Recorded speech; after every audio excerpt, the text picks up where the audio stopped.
హరి ఓం.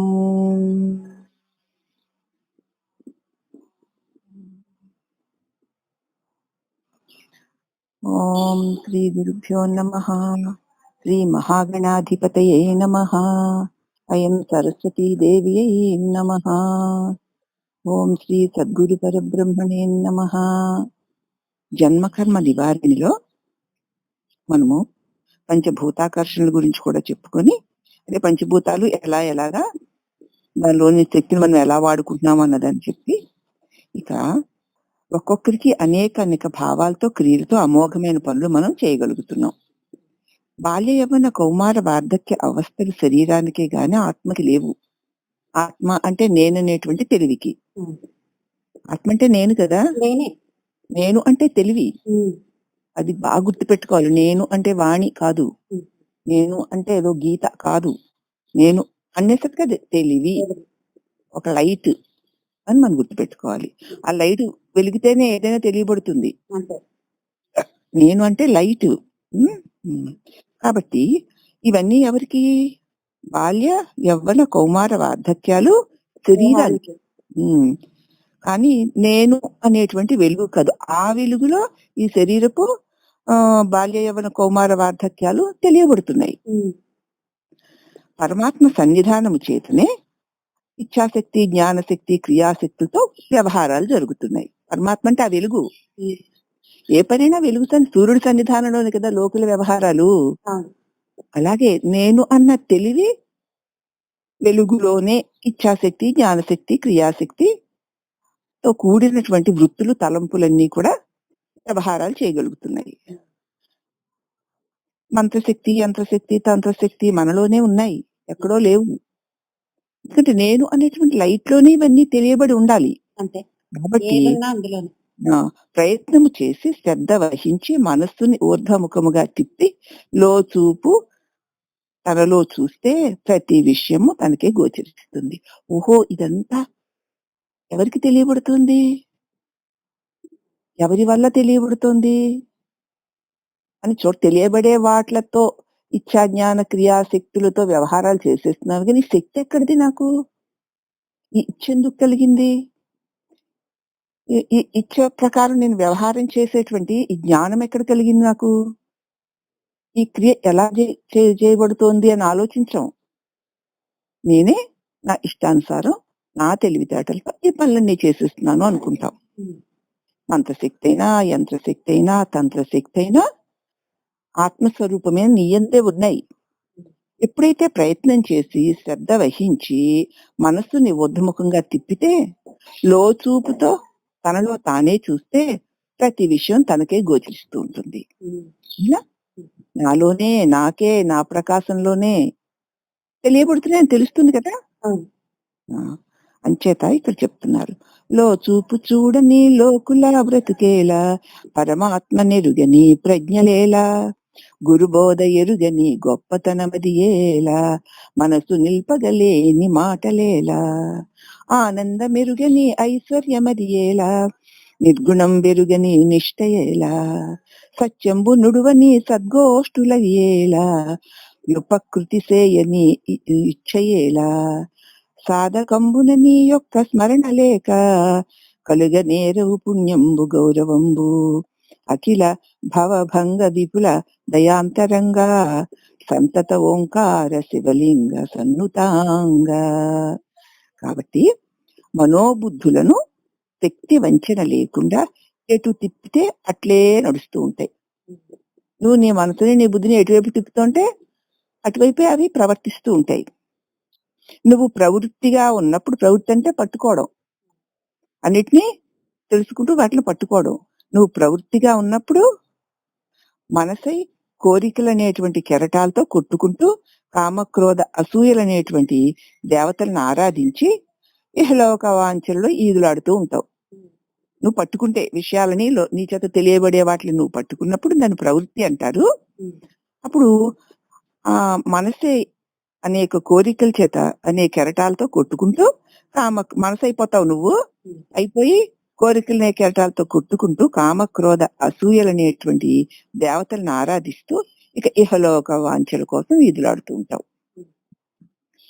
విషయపు వైశ్యంబే విషమగును విషమనడి దానిలో విషమనరాదా.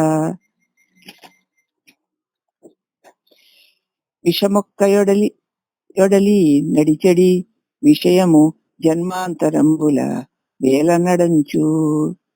విషయములు విషము అని భావించవయ్యా. ఎందుకంటే విషయాలలోనికి వెళ్ళావా అవి మళ్ళీ విషం వల్లే ఏం చేస్తాయి, నాశనం చేసేస్తాయి. కాబట్టి దాని వల్ల నాశనం అయిపోతావే తప్ప నీవు శాంతి సుఖాలని పొందలేవు. శాంతి సుఖాలను ఇస్తున్న వాటిలాగా గోచరిస్తూ అవి నిన్ను మాయలో పడేస్తాయి. తీరా అక్కడికి వెళ్ళి దానికి లోబడ్డావా ఇక శాంతి సుఖాలు అవి పోతాయి అంతే. కాబట్టి మజ్జిగ కవ్వంతో తిప్పితే అతి మృదువైన వెన్న వచ్చినట్లుగా శరీరమును ఈ బాంఢములో భ్రూమధ్యము అనేటువంటి మజ్జిగలో మనస్సు అనే కవ్వాన్ని పెట్టి ప్రణవం అనేటువంటి తాడును గట్టి ఊర్ధ్వముఖంగా అనులోమ విలోమములతో ఉచ్ఛ్వాస నిశ్వాసాలుగా తరచి భగవత్తత్వం అనే అమృతమును పొందుతున్నారు విజ్ఞులు. మజ్జిగ కవ్వంతో తిప్పితేనే కదా మృదువైన వెన్న వస్తుంది. ఈ శరీరం అనేటువంటి కుండలో భ్రూమధ్యము అనేటువంటి మజ్జిగ ఉంది శరీరం అనే కుండలో. ఆ మజ్జిగలో మనస్సు అనే కవ్వాన్ని పెట్టి ఓంకారం అనే తాడును దానికి కట్టి ఊర్ధ్వముఖంగా అనులోమ విలోమములతో ఉచ్ఛ్వాస నిశ్వాసాలుగా తరచి భగవత్తత్వం అనే అమృతములు పొందవలయును.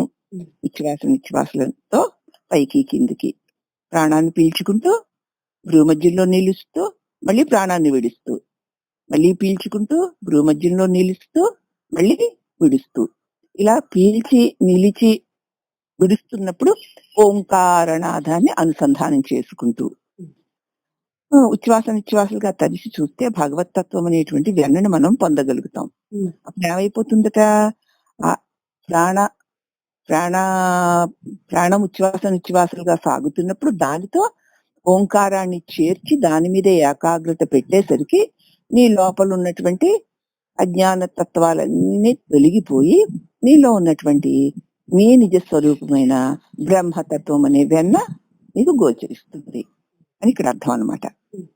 యంత్రమనే శరీరంతో తంత్రమనే రుద్రాక్షమాలు తిప్పుకుంటూ మంత్రమనే భగవన్నామాన్ని ఉచ్చారణ చేస్తూ మనస్సును బుద్ధిని ఏకము చేసిన ఈ త్రిపుటిలే కదా అన్ని కదండి, అన్ని త్రిపుటిలు నువ్వు నేను వాడు కదా, జగత్తు జీవుడు ఈశ్వరుడు ఏదైనా త్రిపుటే.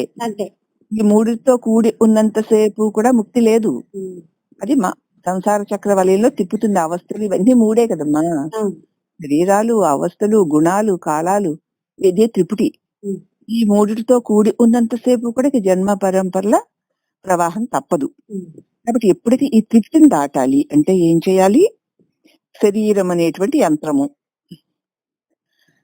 దీనిలో తంత్రము అనేటువంటి రుద్రాక్షమాల, మాలను తిప్పుతూ మంత్రం అనేటువంటి భగవన్నామాన్ని ఉచ్చారణ చేస్తూ మనస్సుని బుద్ధిని ఏకత్వము చేసిన ఈ త్రిపుటి కాస్త నశించి త్రికారముల యందు మార్పు చెందని పరమాత్మ ఐక్య జ్ఞానం కలుగుతుంది. నిరంతరము అదే ధ్యాసతో మనస్సుని మంత్రమయం చేసుకుంటూ పోతే ఆ మంత్రం వల్ల త్రిపుటి నశించిపోయి మూడు కాలాలలో కూడా మార్పు చెందకుండా, మూడు అవస్థల్లో మార్పు చెందకుండా, మూడు దేహాల్లో మార్పు చెందకుండా ఏకైకమై ఉన్నటువంటి ఆ పరమాత్మ తత్వం ముందు ఐక్య జ్ఞానం కలుగుతుంది. వెన్న మజ్జిగలో కలిగినట్లు నిజమైన అనుభవ జ్ఞానము కలిగిన వాడు మరి ఎప్పటికీ నీ విషయవాసనకు లోనుపడడు. ఇక అలా వెన్న పైకి వచ్చేసిన మజ్జిగలో కలుస్తుందా, కలవదు కదా. కాబట్టి నిజమైన జ్ఞానం సుస్థిరంగా కలిగిన వాడు మళ్ళీ ఎటువంటి పరిస్థితుల్లోనూ విషయవాసనలోకి వెళ్ళడు. అలా కాకుండా 4 సార్లు తిప్పేదో నొరగొచ్చింది, వెన్నపడ్డం లేదు, ఊరుకుంటావు. అటు మజ్జిగకి కాక, వెన్నకి కాక, నెయ్యికి కాక ఏమైపోతావు, పెరుగు కాదు, అలా అయిపోతావు. కాబట్టి ఎవడైతే వెన్న పడే వరకు వదలకుండా చిలికితేనే వెన్నని పాలలో నుంచి మజ్జిగలోంచి తేరి మళ్ళీ అది మజ్జిగలో కలవదో, అదే రకంగా నిరంతరము కూడా మరి శరీరం అనేటువంటి యంత్రంతో తంత్రము అనేటువంటి రుద్రాక్షమాలను తిప్పుకుంటూ మంత్రం అనే భగవన్ నామాన్ని ఉచ్చారణ చేస్తూ మనస్సుని బుద్ధిని ఏకత్వము చేస్తే త్రిపుటి నశించిపోయి త్రికాలములలోనూ మార్పు చెందని పరమాత్మైక్య జ్ఞానం కలుగుతుంది. ఇక అలా కలిగిన తర్వాత తొలుగుతుందా? కలగదు. వెన్న మళ్ళీ మజ్జిగలో కలవనట్లు అటువంటి జ్ఞానం కలిగాక ఇంకా ఎప్పుడు విషయ వాసనలకు అతడు లోబడడు. కాబట్టి మనం విషయ వాసనలకు లోబడుతున్నామా లేదా, లొంగిపోతున్నామా, అలాగే జరుగుతున్న సంఘటనలకి, వ్యక్తుల యొక్క వ్యవహారాలకి మన లోపల భావాలు ఎటువంటివి కలుగుతున్నాయి, ఇష్టమో అయిష్టమో ద్వేషమో చీయో చావో వస్తున్నాయా? వస్తున్నాయి అంటే ఇంకా విషయ మలము మన లోపల ఉన్నట్లే. అది ఉంది అనుకో, ఇక మళ్ళీ ఏమవుతుంది? జన్మ పరంపరలు తప్పవు. తస్మాత్ జాగ్రత్త జాగ్రత్త. ప్రతి దానిలోను బయట వ్యవహారాలు, ఆ వ్యవహారాలు చేస్తున్న వ్యక్తులు, వాళ్ళ వికారాలు, వాళ్ళ స్వార్థాలు, ఇవి అన్నీ చూస్తూ కూడా నీ లోపల ఏ విధమైన వికారము కలగకుండా, ఇంకా కావాలంటే ఈశ్వరేచ్ఛ, పరమాత్మ యొక్క దివ్యశక్తి అన్ని శరీరాల్లో ఉండి ఆ శరీరాలను అలా ఆడిస్తోందంతే అన్న భావన నీ లోపల కలుగుతూ ఉంటే నీకు దానిలో కలవకుండా ఉంటావు. ఆ భావన నీకు కలగకుండా దాన్ని మరిచిపోయావా, కలిసిపోతావు కదా. మరవకూడదు. ఏది వచ్చినా సరే ఇది ఇంతే, ఈశ్వరేచ్ఛ. కాబట్టి భగవంతుడు అందరి యందు ఉండి ఆయా శరీరాలను తిప్పుతున్నాడంతే. అది కేవలము భగవంతుని శక్తి వల్ల జరుగుతున్న పనులు తప్ప మరి ఏవీ కావు. దానివల్ల నాకు వచ్చిన నష్టం ఏదీ లేదు అని నీకు నువ్వు చెప్పుకొని నిలదొక్కుకొని నిలబడాలి. అలా నిలబడగలిగినప్పుడే నీకు త్రిపుటి నశిస్తుంది, అనుభవజ్ఞానం కలుగుతుంది, జ్ఞానం కలుగుతుంది. అప్పుడు నువ్వు విషయవాసనకి లోబడకుండా ఉంటావు. లోబడిపోతున్నప్పుడు చూసుకొని నిలవరించుకొని నిలిచి ఉండడం, ఇదే సాధన. అర్థమైందా అని చెప్తూ ఇక త్రివిధ దీక్షలు,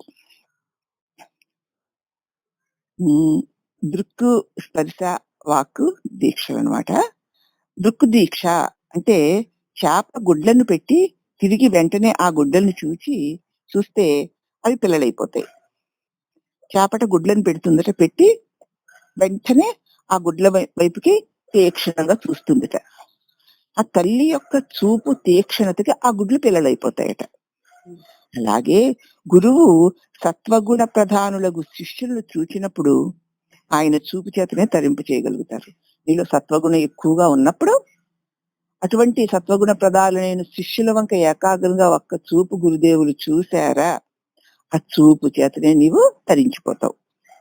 ఇక స్పర్శ దీక్ష, పక్షులు గుడ్లను పెట్టి వాటిని పొదుగుతూ ఉండడం చేత పిల్లలు అవుతాయి. ఆ గుడ్ల మీద కూర్చొని శరీరపు వెచ్చదనాన్ని ఆ గుడ్లకు అందిస్తూ ఉంటే అవి పిల్లలు అవుతాయి ఆ గుడ్లు.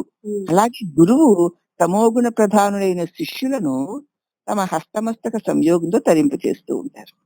తమోగుణంతో ఉన్నారు కానీ గురుదేవులను ఆశ్రయించారు, మరి గురువు ఎలా వదిలేస్తారు? అందుచేత పక్షి తన గుడ్లను పొదిగినట్లు గురుదేవులు తన హస్తమస్తక సంయోగంతో తరింపు చేస్తారు. ఇక వాక్ దీక్ష, భ్రమరము తోటకూర పురుగుని తెచ్చి దాని చుట్టూ జుమ్మని ఓంకారం చేస్తూ తిరిగిన అది కాస్త భ్రమర రూపాన్ని దాలుస్తుంది. అలాగే గురువులు రజోగుణులకు శిష్యులకు ఉపదేశం చేసి తరింపు చేస్తూ ఉంటారు. మంత్రాన్ని ఇచ్చి నిరంతరం ఈ మంత్రాన్ని స్మరిస్తూ స్మరిస్తూ స్మరిస్తూ ఉండు అని చెప్తారు. మరి గురువు చెప్పాడు కాబట్టి ఇంక మంత్రాన్ని స్మరిస్తూ స్మరిస్తూ స్మరిస్తూ ఉంటే అప్పుడు ఏమవుతుంది? ఈ భ్రమరం ఎప్పుడైతే ఆ ఝుంకారనాదం చేసినా ఆ నాద శబ్దంతో ఆ క్రిమి కాస్త భ్రమరమైపోతుంది. కాబట్టి అధికారి తారతమ్యాలను బట్టి అనుభవాలు పొందుతారు. ఏ అధికారం కలిగిన వాళ్ళకి ఆ పద్ధతిలో గురువు దీక్షనిస్తారు. ఆ దీక్షను తగినటువంటి ఫలితాన్ని వాళ్ళు పొందుతారు. ఇక అమ్మగారు ఏం చెప్తున్నారంటే గర్భోత్పత్తి, మనయేవ మనుష్యాణం కారణం బంధ మోక్షయో బంధాయ విషయాసక్తం ముక్తి నిర్విషయే శృతం.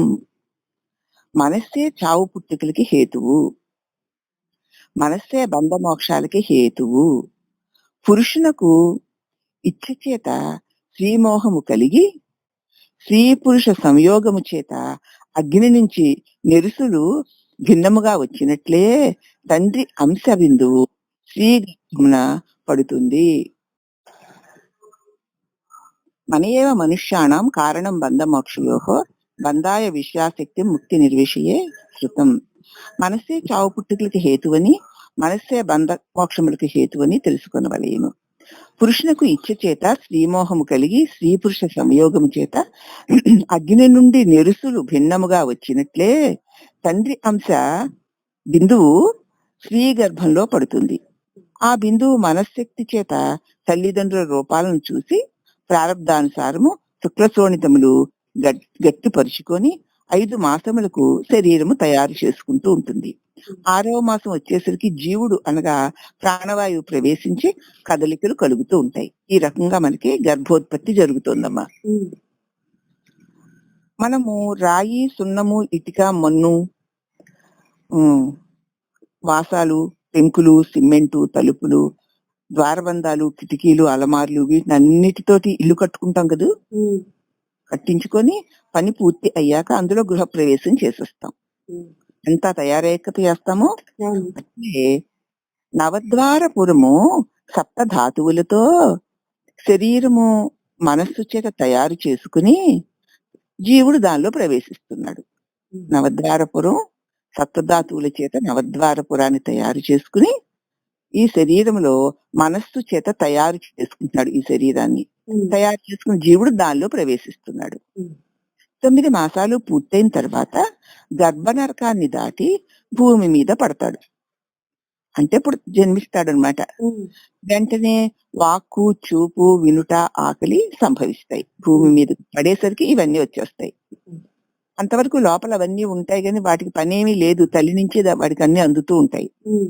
భూమి మీదకి పడేసరికి తల్లి శరీరానికి వేరు పడేసరికి అవన్నీ కూడా ఉంటాయి. ఈ చర్యలు గర్భస్థ శిశువుకి గర్భంలో ఉన్నప్పుడు లేవు. ఎందుకనగా పంచభూత స్పర్శ జ్ఞానం లేదు కదా గర్భంలో ఉన్నప్పుడు. దీన్ని బట్టి చూడగా భూపతనమైన శిశువులకి ఆకాశతత్వము చాలకపోతే వారు ఏడవరు. ఏడ్పుకే మన పెద్దలు పళ్ళ్యాన్ని మోగిస్తారు. ఆ ధ్వనిని విని పిల్లలు కెవ్వుమని ఏడుస్తారు. జలతత్వము చాలని వారికి ముఖము మీద నీళ్లు జల్లుతారు. ఆకాశతత్వము చాలని వారికి అని పైకి ఎగురు వేస్తారు.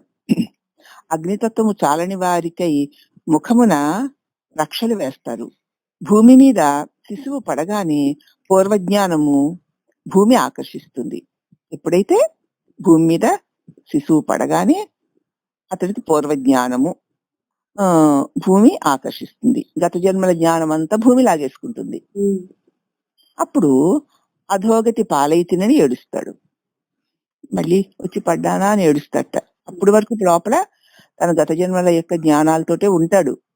ఇప్పుడు మళ్ళీ భూమి మీద పడ్డాడో ఇప్పుడు దానిలో ఉన్నటువంటి పంచభూతాల యొక్క ఆకర్షణ శక్తి వల్ల అతడు మళ్ళీ ఈ పూర్వజ్ఞానం అంతా పోయి అయ్యో అధోగతి పాలైపోయానని ఏడుస్తాడు. మనము ఎన్ని దుర్గంధములు భూమిపై వదిలినను అవి నశిస్తాయి. అందుచేత మనము భూమి మీద ఆసనం ఏదైనా వేసుకొని కూర్చోవాలి. లేనిచో మనలో ఉన్న జ్ఞానము భూమి ఆకర్షించేస్తుంది అంటారు. నరక స్వర్గములు పుణ్య పాపములు ఎక్కడో లేవు. ప్రపంచంలో మనము పుట్టిన తరువాత అనుభవిస్తున్నవే. సిరి సంపదలో తొలదూగుతూ ఉంటే సుఖభోగులైన వారే స్వర్గలోక నివాసులు. ఈ లోక ఆస్తి ఐశ్వర్యాలతో ఎవరైతే భోగాలు అనుభవిస్తున్నారో వాళ్ళు స్వర్గ సుఖాలు అనుభవిస్తున్నారమ్మా అంటాం కదా. రౌరవాది నరకం అంటే ఏమీ లేదు. తల్లి గర్భంలో 9 మాసాలు దుర్గంధంతో నరాలు ఎముకల మధ్య కొట్టుకుంటూ ఉండడమే. దైవకృప చేత ఆ కర్మ తొలగి బయటికి వచ్చాం. యమలోకం అంటే హాస్పిటలేనండి. యమధర్మరాజు గారే డాక్టరు. నరుడు చేసే పుణ్యపాపముల అకౌంటు వ్రాసే చిత్రగుప్తుడు కాంపౌండరు. ఎవరి కర్మరోగములకు తగిన చికిత్స ఆ డాక్టర్ గారు కాంపౌండర్ గారు చేస్తూ ఉంటారు. ఎక్కడో లేదు యమలోకం. పూర్వజన్మ కృతం పాపం వ్యాధి రూపేణ పీడిత అనిట్ల మహాపాతకము చేత శరీర అంగములు చెడిన ఎంతో పాపం వల్ల శరీరంలో అంగాలు చెడిపోతూ ఉంటాయి. అవి చెడిపోతే డాక్టరు ధర్మముగా పాడైన అంగమునే ఖండిస్తున్నారు. కానీ అధర్మంగా అన్ని అంగాల్ని ఖండించడం లేదు కదా. లేదు. రోగి నరకబాధ ప్రపంచంలో ఉండి ఏ అంగముతో చేసిన పాపం ఆ అంగంతో అనుభవిస్తున్నాడు. అది మనం చూస్తున్నాం. కాళ్ళతో చేసిన పాపం కాళ్ళతోటి, కళ్ళతో చేసిన పాపం కళ్ళతోటి, అలా ఏ ఏ అంగాలతో పాపాలు చేసామో ఆ అంగాలు క్షీణతతో అనుభవిస్తూ ఉండడం మనం చూసుచూ నరకం ఎక్కడో ఎప్పుడో ఉంది వస్తుంది అనుకోవడం ఎలాగండి? స్వయంగా చూస్తూనే ఉన్నాం కదా.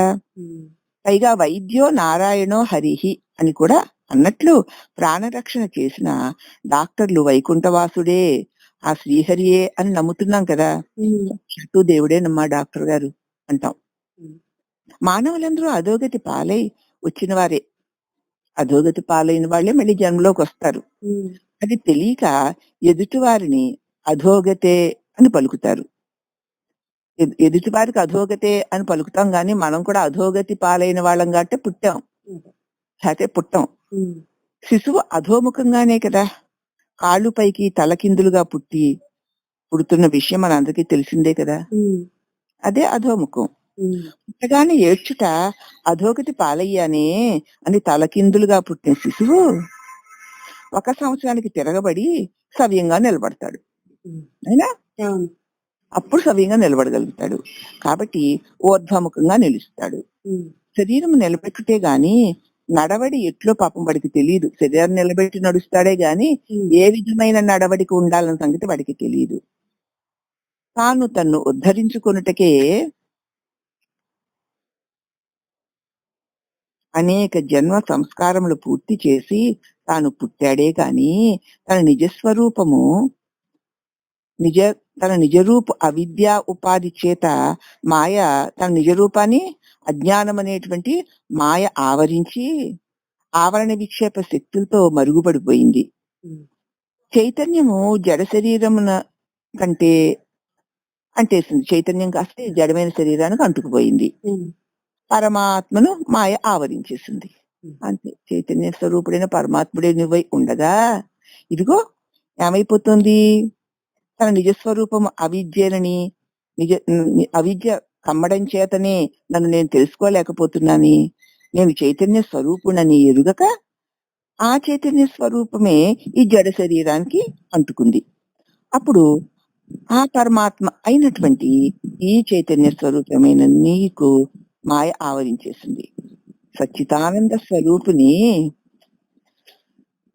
చిత్త ఆవరించేసింది. ఆ హేతువు చేత నీది నాది వాడు ఈడు అవును కాదు ఇవ్వడం పుచ్చుకోవడం అనేటువంటి ఈ వ్యవహారాలు జరుగుతున్నాయి. మాటలతో సమస్త వృత్తులు హృదయ గుహలోకి చేరిపోయి మనం విన్న మాటలే కదా హృదయంలోకి చేరుతున్నాయి. చెప్పల జిహ్వ చాపల్యం చేత విషయానందమును ఓలలాడుచూ ఉన్నాడు జీవుడు. సూదంటురాయి ఇనుమును ఆకర్షించినట్లుగా అంతఃకరణమనే అద్దములో ప్రతిబింబించిన విషయములలో సుఖము ఉన్నదని తలంచి మనస్సు ద్వారా శోకమోహములకు చిక్కి సుఖ దుఃఖాలను పొందుతున్నాడు. ఇదంతా బోధ అవునా? మాటలతో సమస్త వృత్తులు హృదయంలోకి వెళ్ళిపోయి అలాగే కదా విని విని కదా నేర్చుకున్నాం. తిని తిని శరీరం పెరిగింది, విని విని విని మనసులో వాసనలు పెరిగాయి. అవునా? స్థూల శరీరం తిని పెరిగితే సూక్ష్మ శరీరం విని పెరిగింది. ఆ పెరిగి ఇది ఇష్టము అది ఇష్టము అనేటువంటి జిహ్వ చాపల్యం చేత విషయానందమున ఓలలాడుచును ఉన్నాడు. సూదంటి రాయి ఇనుమును ఆకరించినట్లు అంతఃకరణం అనే అద్దంలో ప్రతిబింబించిన విషయములలో అంతఃకరణలోని కదా విషయవాసనలన్నీ ఉన్నాయి. ఆ విషయాలలో సుఖముంది అని తలంచి మనసులో నాకు ఇది కావాలని అనిపించింది ముందు లోపల, తర్వాత దానికోసం వెలుపల వెతుక్కుంటావు. లోపల అనిపించకపోతే వెలుపల వెతుక్కోవు కదా. అంతఃకరణలో ఆ వాసన తోచిన తోడని ఇక ఈ విషయాల్లో సుఖముందని తలంచి మనస్సు ద్వారా శోకమోహాలకు చిక్కిపోయి సుఖ దుఃఖాలను పొందుతున్నాడు జీవుడు. మనసే అలా చూపించేది అదే. చూపించి వెలుపలికి తీసుకొచ్చేసి ఈ సుఖం ఉందని అనిపించేసి ఇక సుఖ దుఃఖ అనుభవాన్ని పొందింపజేస్తున్నాడు. మరి తన్ను తాను ఉద్ధరించుకొనుట మర్చిపోయాడు. అసలు తాను ఎందుకు వచ్చాడో, తనకి ఏం కావాలో ఏది ఉంటే తనకు సుఖంగా ఉంటున్నాడో, ఏది లేకపోతే దుఃఖంగా ఉంటున్నాడన్న విచారణ లేకుండా మనసులో ఉన్న వాసనలకి ఏది తోస్తే అది గొప్పదనుకొని ఇక విషయ ప్రపంచంలో చిక్కుకుపోయాడు. అంతే తప్ప అసలు నేనేమిటి, నాకు ఇవన్నీ అవసరాలా, ఇవేవీ లేకపోతే నేను ఉండలేనా అన్నటువంటి ఆలోచనే మర్చిపోయాడు. మన ఆయువు 100 సంవత్సరాలు అనుకుందాం. ఈ మానవుల నడవడి చూడు, 50 సంవత్సరాలు నిద్రపోతున్నారు కదా. చతుర అవస్థలు, బాల్యావస్థ చూడు, అజ్ఞానము చేత నవచక గుణాలతో పందివలే సుఖ దుఃఖములు ఎరుగక ఆటపాటలతో గడిచిపోతాడు. ఆ పిల్లాడికి అంతగా తప్ప ఒప్ప పాపమా పుణ్యం ఏమి మురికా చెత్త అన్నదే ఉండదు. వాడు ఆట వాడు పాట అంతే. అలా గడిచిపోతుంది. అజ్ఞానం చేత బాల్యావస్థ గడిచిపోతుంది. 20 సంవత్సరాలు వర్కు కాలం అంతా వృధా అయిపోయింది. ఇక 20 మొదలు 40 సంవత్సరాల వరకు యవనావస్థ. కామ మోహ అంధుడైపోయి కుక్కల వలె అహర్నిశంబులు కాలంబు తెలియక మసులుకుంటూ ఉంటాడు. 40 మొదలు 60 సంవత్సరాల వరకు కౌమారావస్థ. సంసార బాధ్యత వహించి ఎద్దు వలె కాయకష్టం చేసి విసుగులేక ధన ఆశాపరులై ఈష్ణత్రయాలకు లోబడి మసులుకుంటూ ఉంటారు. ఇక 60 మొదలు 80 వరకు వార్ధక్య అవస్థ. ఇంద్రియాల్లో బలము, రక్తంలో బలము తగ్గిపోయి శరీరం కృషించి వ్యాధిగ్రస్తులై ఇక దింహచాపల్యం హెచ్చిపోయి ఆసక్తి దుర్జనత్వములతో కోతిశ్రేష్టలు చేస్తూ బాలుని వలె ఆలోచన లేక, శుచి లేక సోమరులై తిరుగుతూ ఉంటారు. కానీ ఈ లోపల ఆత్మావలోకనకు తగిన కాలం కనపడడం లేదు కదా. బాల్యావస్థ క్రీడాసక్తః, తరుణావస్థ తరిణీసక్తః, వృద్ధావస్థ చింతాసక్తః, పరమే బ్రహ్మణి కోపి న సక్తః. భజ గోవిందం భజ గోవిందం గోవిందం భజ మూఢమతే. చిన్నతనంలో ఆటలు పాటలే సరిపోయి నీ బ్రతుకంతా 20 ఏళ్ళును. తర్వాత యవ్వనం వచ్చింది ఇక ఇంకేమైంది, తరుణి. ఈ సంసారం బాధ్యతలు బరువులు దీంతో అయిపోయింది. ఇక ఇదంతా తీరిగాని గెద్దు బతుకుతూ వృద్ధావస్థ వచ్చేసింది. శరీరేంద్రియాలని పటుత్వాలు తగ్గిపోయాయి. అయ్యో అలా చేశాను, ఇలా చేశాను, ఇలా చేయలేకపోయాను, అలా చేయలేకపోయాను, అలా అనుకున్నాను, వీడలాంటి వాడు, వాడు ఇలాంటి వాడు అనుకుంటూ చింతలతో గడిపేస్తావు. ఇంకెప్పుడు పరమాత్మను నువ్వు స్మరిస్తావు? కాబట్టి ఇప్పుడే పరమాత్మను స్మరిస్తూ ఉండు. ఆ అవస్థల్ని మీద పడి నిన్ను అల్లకల్లోలం చెయ్యకుండానే నువ్వు పరమాత్మని స్మరించరా అంటారు శంకరాచార్యుల వారు. కాబట్టి శరీరములకు పెద్దతనం వచ్చింది కానీ ఆత్మజ్ఞానం కొంచెం కూడా పెరగలేదు వాడికి. స్వార్థపరులకు ఆత్మస్థుతి, పరనింద, పరపీడన, పరమార్థం అంతే వాళ్ళకి. స్వార్థపరులకి ఇంకా తను తాను పొగుడుకోవడం, తాను గొప్పవాడన్నా అనుకోవడం, ఇతరులంతా చెడ్డవాళ్ళు అనుకోవడం, తన స్వార్థం కోసం ఇతరుల్ని పీడించైనా సరే సంపాదించుకోవడం. అటువంటి వాళ్ళకి ఇంకా పరమార్థం ఎందుకు, పరమాత్మ ఎందుకు? జీవితం అంతా అలాగే గడిచిపోతుంది. పుట్టిన మొదలు మన పెద్దలు గృహకృత్యాలు, సంసార యొక్క నడతలు, విషయ వైషమ్యాలు, పుణ్య పాపాలు, దాన ధర్మాలు, పతిభక్తి, బిడ్డల్ని పోషించుకోవడం ఇవి అలవాటు చేశారే కానీ తన్ను తాను ఉద్ధరించుకునే తరుణోపాయం చెప్పలేదు. మా ఇలా ఉండాలమ్మా, అలా ఉండాలమ్మా, ఇలా పెరగాలమ్మా, అలా పెరగాలమ్మా, ఈ పుణ్యం చేయాలమ్మా, ఆ పాపం చేయకూడదమ్మా, బిడ్డల్ని ఇలా పెంచుకోవాలమ్మా, సంసారం ఇలా జాగ్రత్తగా చేసుకోవాలమ్మా, భర్త పట్ల భక్తిగా ఉండాలమ్మా అన్నవన్నా నూరు పోశారు తప్ప నిన్ను నువ్వు ఉద్ధరించుకోవాలమ్మా దానికి ఉపాయం చెప్పలేదు. మరి భగవంతుడు కలడనే సంగతి కూడా కొందరికి తెలియకపోవచ్చు. కారణం ఏమిటంటే వారికి తెలియకపోవటయే, లేక దరిద్రము వదిలి భాగ్యము కలగదని భయము. భగవంతుడు ఉన్నాడనే సంగతి కూడా చాలా మందికి తెలియదమ్మా. కారణం ఏంటంటే వాళ్ళకి తెలియదంతే. లేకపోతే దరిద్రం పోయి భాగ్యం కలగదని భయం వల్ల అయి ఉండొచ్చు. భగవత్ తత్వము గ్రహించిన జన్మకు రాదేమో అని భయము చేత ఆత్మ విచారణ చెయ్యరు. భగవత్ తత్వాన్ని తెలుసుకుంటే ఇక మళ్ళీ జన్మలు ఉండవేమో, జన్మలు లేకపోతే ఏమైపోతాను నేను, మళ్ళీ మరి ఈ లోకంలోని భోగభాగ్యాలని ఎప్పుడు అనుభవిస్తాను అన్న భయంతో కూడా ఆత్మతత్వ విచారణ చెయ్యరు. మరి ఇంకో జన్మ రాలేదనుకో, మరి ఎలా భోగాలు అనిపిస్తే ఇంకా భోగాల ఆలస పోలేదు కదా. ఇంకా ఎక్కువ సంపాదించాలి, ఇంకా మేడలు కట్టాలి, ఇంకా మిద్దెలు, ఇంకా గొప్పవారు అనిపించుకోవాలి, ఇంకా పొగడాలి. ఈ లోపుగా శరీరం చచ్చిపోయింది. ఈ దేవుడు పుణ్యకార్యాలు అవి దాన ధర్మాలు అవి చేస్తే అవన్నీ మళ్ళీ వస్తాయి కదా. రావాలంటే మళ్ళీ పుట్టాలి కదా. ఇదేదో ఆత్మతత్వ విచారణ అంటున్నారు. జన్మలన్నీ జన్మ రాకుండా రాలిపోతుంది అంటున్నారు.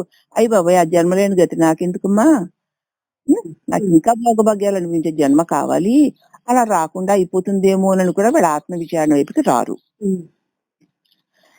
మనస్సుని నిగ్రహించని వారే అజ్ఞానులు అనబడతారు. మనస్సును నిగ్రహించలేని వాళ్ళనే అజ్ఞానులు అంటారు. సుకృత దుష్కృత కర్మలను అనుభవించి మంచి పనులు చేస్తే మంచి ఫలితాలని సుఖాలు, చెడ్డ పనులు చేస్తే చెడ్డ ఫలితాలని దుఃఖాలు అనుభవించి దేహ పతనమున చిరిగిన వస్త్రాన్ని వదిలేసి కొత్త వస్త్రాన్ని ధరిస్తున్నట్లు మళ్ళీ కొత్త శరీరంలోకి చేరుతారు. కాలచక్రమున గిరగిరా గిరగిరా తిరుగుతోంది చూడు. చచ్చిన పుట్టును, పుట్టిందల్లా చచ్చును. తోటకూర పురుగు ముందు కాళ్ళతో పైకొమ్మ పట్టుకొని కింద కాళ్ళను వదులుతుంది కదా. గొంగళి పురుగు ముందు పైన పట్టుకుని తర్వాత కింద కాళ్ళని పైకెత్తుతుంది. అట్లే జీవుడు కర్మవాసనలు పట్టుకొని మరి ఒక గర్భమును చూసుకొని ఈ దేహాన్ని వదులుతాడు. తను చేసిన కర్మ ఫలితాలు వాసనలు బట్టి మరొక గర్భాన్ని చూసుకుంటూ అప్పుడు ఈ దేహాన్ని వదిలేస్తా. అంటే నీ వాసనలు గట్టిగా పట్టుకుంటే ఆ వాసనతో దేహాన్ని వదులుతావు. గర్భ నరకం రాకుండా ఉండుటికి ఈ జన్మలోనే తగిన ఉపాయాలు ఉన్నాయి మరి. కాబట్టి మళ్ళీ ఆ గర్భ నరకంలో పడతావు. మహా భయంకరం, దానికంటే కూడా కోపస్థ దాన్ని ఏమంటారు, నరకం ఇంకొకటి లేదు. అది దాటే వచ్చాం మనం. కాబట్టి ఈ అట్లే జీవుడు కర్మవాసనలు పెట్టుకొని మరొక గర్భంలో చేరుతాడు. గర్భ నరకం రావద్దు అంటే ఈ జన్మలోనే తగిన ఉపాయాలు ఉన్నాయి మరి. ఆలోచించకుండా బ్రహ్మజ్ఞానం పొందడానికి ప్రయత్నం చేయము. ఇక్కడ ధన వ్యయ ప్రయాసలు లేవు. దీనికోసం నువ్వు ధనాన్ని ఖర్చు పెట్టక్కర్లేదు, శరీరం ప్రయాస పడక్కర్లేదు, శ్రద్ధ ఒక్కటే చాలు. అట్టి పదవి మహాత్ములకే కాని మనకెలా లభిస్తుందండి? మీరు అందరూ జ్ఞానులు, భక్తులు, ఎప్పటి నుంచో సత్సంగాలు చేసుకుంటున్నారు, ఏవేవో పుస్తకాలు చదువుతున్నారు, కాబట్టి మీకు వస్తుంది కానీ మాకెలా వస్తుందండి అని ఉపేక్ష చెయ్యొద్దు.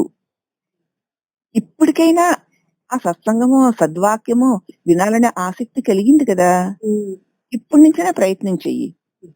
తగిన పాటుపడు, పరమాత్మ ధ్యానము చెయ్యి. అంతటా నిండిన పరమాత్మని తెలుసుకునిన వారు మహాత్ములు అనబడతారు. అంతటా పరమాత్ముడే ఉన్నాడు, అన్నిటి నిండా పరమాత్ముడే ఉన్నాడు. అతడు లేకపోతే ఏవి ఉండవు, ఉండలేవు. తెలుసుకున్న వాళ్ళని మహాత్ములు అంటారు. మరి మనమంతా బ్రహ్మాత్మిక జ్ఞానము సంపాదించితే అట్టివారమే. మనం కూడా ఆ సత్య జ్ఞానాన్ని తెలుసుకుంటే మనం కూడా అటువంటి మహాత్ములమే. ఆ విషయంలో ఏమి సందేహపడవద్దు. తెలుసుకునే వరకే నువ్వు తెలుసుకున్నావా, నువ్వు ఆ మహాత్ముడివే అయిపోతావు. ఈ విషయంలో ఏమి సందేహపడకు. ఒక చిన్న క్రిమి భ్రమరం అయిపోలేదా? అయిపోయింది. పూర్వం మునీశ్వర్లకి చాలా కాలం ఆయుర్దాయం ఉంది గనుక తపస్సు ఎక్కువ కాలం చేశారు వాళ్ళు. వాళ్ళకి 1000 సంవత్సరాలు ఉండేది అప్పట్లో ఆ యుగాలు. మరి మనకు ఉన్న ఆయువు తక్కువ కదా, అందుచేత మనము స్మరణ చేస్తే తరిస్తాం. నిస్పృహ చెందకు. నిరంతరం ఈ క్షణాన్ని నుంచైనా సరే భగవత్ నామ స్మరణ చేస్తూ చేస్తూ చేస్తూ ఇక మిగిలిన ఆయువుని గనుక నువ్వు ఖర్చు పెట్టుకుంటే నీకు మళ్ళీ గర్భ నరకం రాదు. సృష్టి 4 విధాలుగా జరుగుతోందమ్మా. మావి చేత పుట్టిన జీవులు, జరాయుజములు అనగా మనుష్యులు. మావిలో నుంచే పుట్టాం కదా మనం, మనుష్యులు. అండజములు అనగా గుడ్ల చేత పుట్టినవి, అవి పక్షులు. స్వేదజములు అనగా చెమట చేత, గాలి చేత పుట్టినవి, నల్లి, పేను, దోమ మొదలగునవి. ఉద్భిజములు అనగా గింజల చేత పుట్టినవి, చెట్లు. పంచభూతములచే అనేక జీవ సృష్టి జరుగుతోంది. ఈ జీవ రూపాలన్నీ కూడా పంచభూతాల చేతనే కలుగుతున్నాయి. చావు పుట్టుకలతో ఉన్నదే మాయ. జీవుడు 2 గుణాలకు లోబడుతున్నాడమ్మా. అసత్యము అధర్మమును ఈ రెండు చేతనే సుఖముందనుకుని ఆనందిస్తున్నాడు. తిని లేదనే దెయ్యాన్ని వదులు, తినలేదు అనే దీర్ఘవ్యాధిని వదులు, అని లేదనే అంటువ్యాధిని వదులు. తిని తిని తినలేదండం. మరి తిని తిని లేదు అనేటువంటి ఎంత తిన్నా సరే తృప్తి లేకపోవడం, ఏదో ఒక మాట అనేసి నేను అనలేదు అన్నటువంటి అంటువ్యాధి, వీటిని అణగదొక్కుకోవాలి. ప్రతి వారిలోనూ భగవంతుడున్నాడు. ఎంత దుర్మార్గుడికైనా ఒక్క సుగుణం ఉంటుందమ్మా, దానినే భగవదంశ అంటారు. ఎంత మహాత్ములకైనా ఒక్క దుర్గుణం ఉంటుంది, మరి అదే రాక్షసాంశ అంటారు. ఇది ఉండినా మనం ఉండవలసిందే. అవి రెండు ఉంటేనే మనం ఉండగలుగుతాం. ఉట్టి అచ్చపు బంగారంతో ఆభరణం తయారవ్వదమ్మా, దానిలో కొంచెం రాగి కలపాలి. అలాగే ఇవి రెండు, దైవ అంశ రాక్షసాంశ, రెండు కలిస్తేనే దేహాలుంటాయి. మనం ఉన్నామంటే అవి రెండు కలిసే ఉన్నాయన్నమాట. ఎప్పుడు చచ్చావంటే 6 మాసములు అయిందని అహం చచ్చిన అహము చచ్చి అని చెప్పవలను. 6 మాసములంటే అరిషడ్వర్గాలు జయించాను అని అనుట. ఎప్పుడు చచ్చావు అంటే బ్రతికుండగానే ఎప్పుడు చచ్చావు అంటే 6 మాసాలు అయిందండి, నా అహం చచ్చింది, అరిషడ్వర్గాలు చచ్చాయి అని చెప్పగలగాలి మనం. అరిషడ్వర్గాలు చస్తే అహం చస్తుంది. ఎవరి మనస్సు ఏ పని చేస్తోందో వారి ఆత్మ వారికే సాక్షి. నీ మనసు చేస్తున్న పనులందరికీ నీ ఆత్మే కదా సాక్షి. పరులకు చెప్పుట్లో వైరాగ్యం చూపొచ్చు, కానీ నీ అంత ఆత్మసాక్షి నువ్వు చూసుకోగలిగితే నీకు తెలుస్తుంది. తనలో అనురాగం ఉన్న ఎడల తాను అధోగతి పాలై నశిస్తాడు. కనుక నష్టము పరులకి ఏమీ కాదు. నీలో ఎప్పుడైతే రాగము, అనురాగము, అహంకారము ఉన్నాయో అప్పుడు నువ్వే నశిస్తావు. ఇతరులు నశిస్తారు అనుకుంటున్నావు కాదు. మహాత్ములు ఎవరు ఏది చెప్పినా వారిలో ఉన్న మంచి గుణాన్నే తీసుకుంటారు తప్ప చెడ్డ గుణాల జోలికి వెళ్ళరు. ఇక సంతకు పోయిన వారు తమకి కావలసిన దినుసులు ఎంచి తెచ్చుకుంటారు గాని వాడి దగ్గర ఉన్నవన్నీ పాడైపోయినవి కూడా తెచ్చేసుకుంటారా? అలాగే ఎవరు ఎన్ని చెప్పినా కూడా తన అనుభవాలకు తగినవి, తను ఆచరణలో పెట్టడానికి మంచివి తెచ్చుకోవాలి. క్షీణే పుణ్యే మత్స్యలోకం విశంతి అన్నట్లు పుణ్యపాపాలతో జన్మ పరంపరలు ఎవరి అహంకారం వారినే చెరుస్తుంది. నువ్వు చేసిన పుణ్యపాప కర్మలే మళ్ళీ నీ జన్మ పరంపరలో పడేస్తున్నాయి, నేను నాదన్న అహంకారం వల్ల. పునాది దిట్టం లేని మేడ ఎంతకాలం ఉంటుంది? అట్లే పుణ్యము నశించిన అధోగతిని మళ్ళీ పొందుతావు. రాతి పునాది దిట్టముగా కట్టి మెట్లు కట్టినా అది శాశ్వతంగా ఉంటుంది కదా. అట్లే భక్తి జ్ఞాన వైరాగ్యాల ద్వారా పొందిన ముక్తి శాశ్వతం. ఊరికూరికే ఆ నిమిషానికి ఏదో విరాగాలు కలిగి ఏవేవో చేసేసాము, మేము ముక్తిని పొందేశాము అనుకోవడం ముక్తి కాదు. ఎప్పుడో ఒకప్పుడు ఒక్క వాసన లేసి నిన్ను మళ్ళీ అధోగతి పాలు చేసేస్తుంది. కాబట్టి మరి భక్తి జ్ఞానము వైరాగ్యము అది బాగా సుదృఢంగా ఉంటే అప్పుడు కలిగిన ముక్తి శాశ్వతంగా ఉంటుంది. మాయా గాలి వాన మాటలకు లోబడి నశించదు. మాయా గాలి కబుర్లకి బయట మాటలకి లోబడిపోయి నశించదు. భక్తుడు మాయకే లోబడతాడు. ఆ భక్తుడు మాయకి లోబడడు, అజ్ఞానే మాయకి లోబడతాడు. జాతి లక్షణం విత్తన స్వభావం ప్రవర్తనను బట్టి మానవులు సుఖ దుఃఖములను పొందుతూ ఉంటారు. ఏ విత్తనం వేస్తే ఆ వృక్షం ఆ ఫలము వచ్చినట్లు ఏ స్వభావంతో ఉంటాడో ఆ ప్రవర్తనే చేస్తాడు. ఆ ప్రవర్తన వల్ల మానవుడు మడి సుఖ దుఃఖాలను చేస్తూ ఉంటాడు. తనలో మహత్తరమైన దివ్య శక్తి ఉందని పాపం అతడు ఎరుగడు.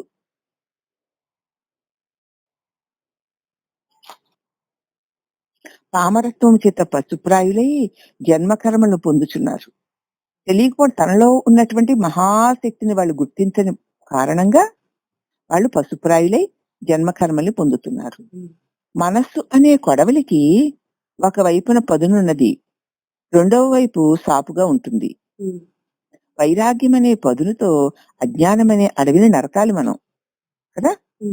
పదును లేని చోట గట్టిగా పట్టుకుని పదునున్న చోట అజ్ఞానాన్ని నరకాలి. ధన కనక వస్తు వాహన ధారాస్థితులకు తనకు కొంతవరకే సంబంధము. నీ ఆస్తులు, నీ ఐశ్వర్యాలు, నీ వస్తువులు, నీ వాహనాలు, నీ భార్య, నీ భర్త, నీ బిడ్డలతో నీకు శాశ్వత సంబంధం అన్నది లేదు, కొంతవరకే సంబంధము. ఒక దేశం వెళ్ళడానికి ప్రయాణమైన ఆగామి సంచిత ప్రారంధములు అనబడేటువంటి సామాన్లు పెట్టెలు పట్టుకొని రైలు ఎక్కుతాం, అవునా. ఒక ఊరు వెళ్ళాలంటే కావలసిన పదార్థాలు ఇప్పటికి కావాల్సిన పదార్థాలు, మరి సాయంత్రానికి కావాల్సిన పదార్థాలు, రేపటికి కావాల్సిన పదార్థాలు పట్టుకునే కదా ఎక్కుతాం.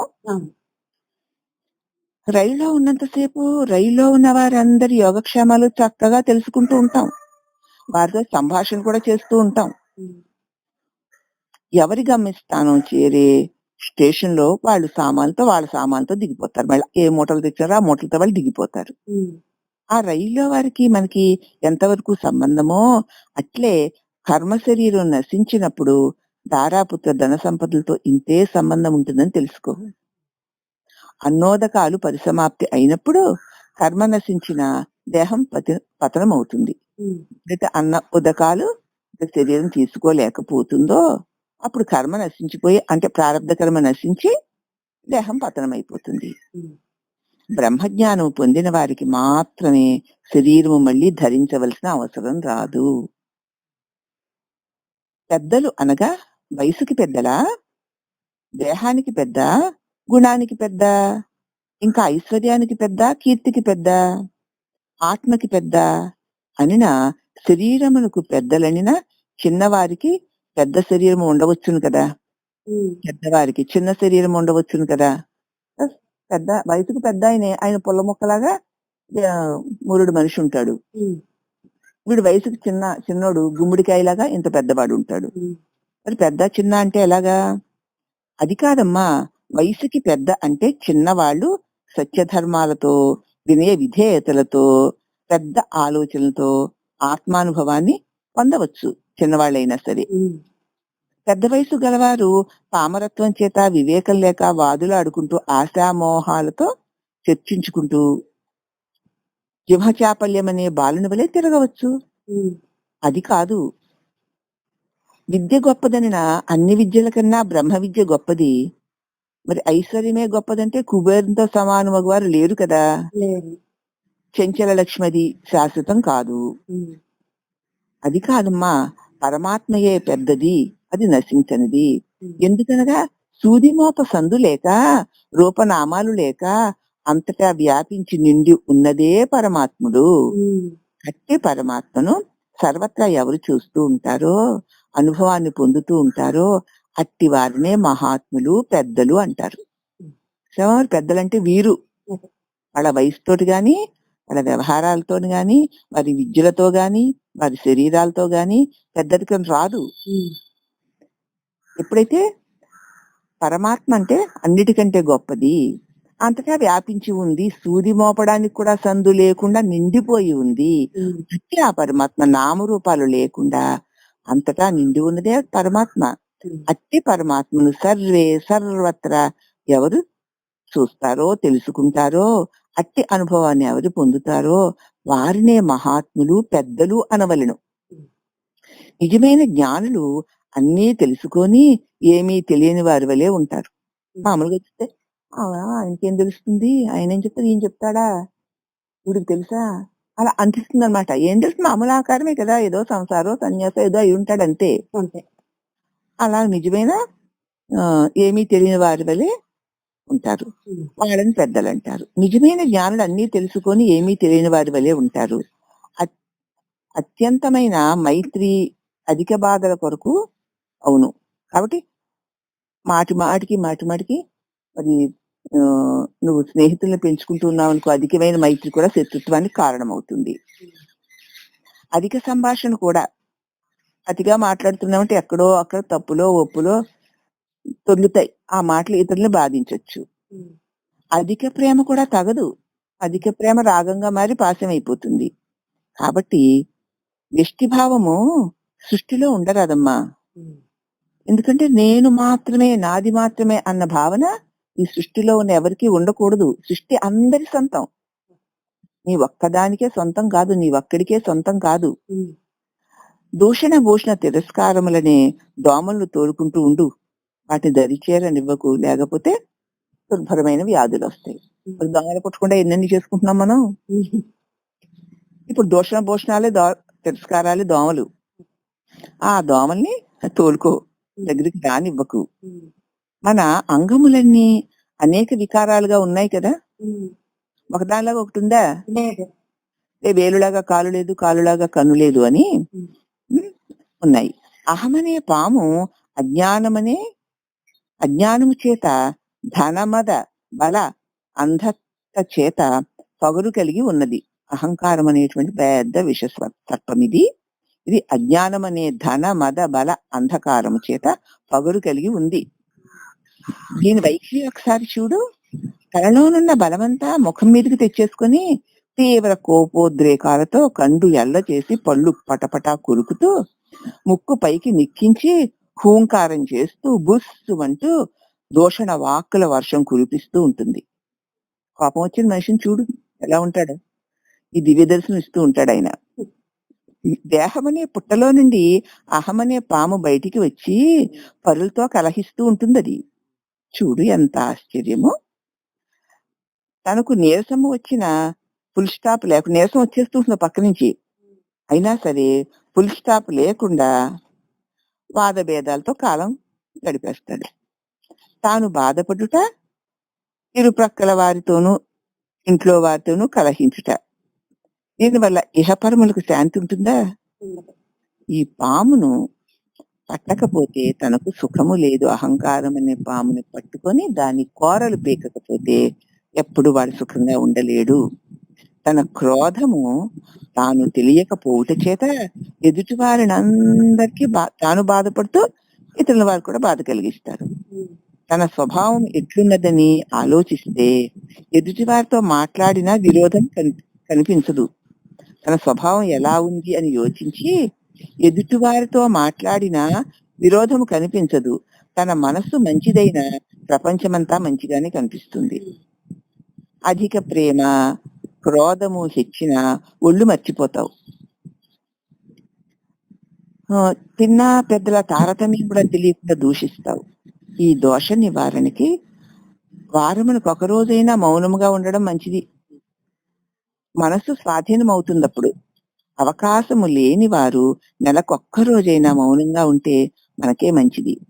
సంవత్సరంలోనైనా ఒక్కరోజు మౌనంగా ఉండక తప్పదు. అందుచేత దుర్గుణములు అణుగుతాయి. అవివేకుల ఆలాపనలను జ్ఞాని వినడు.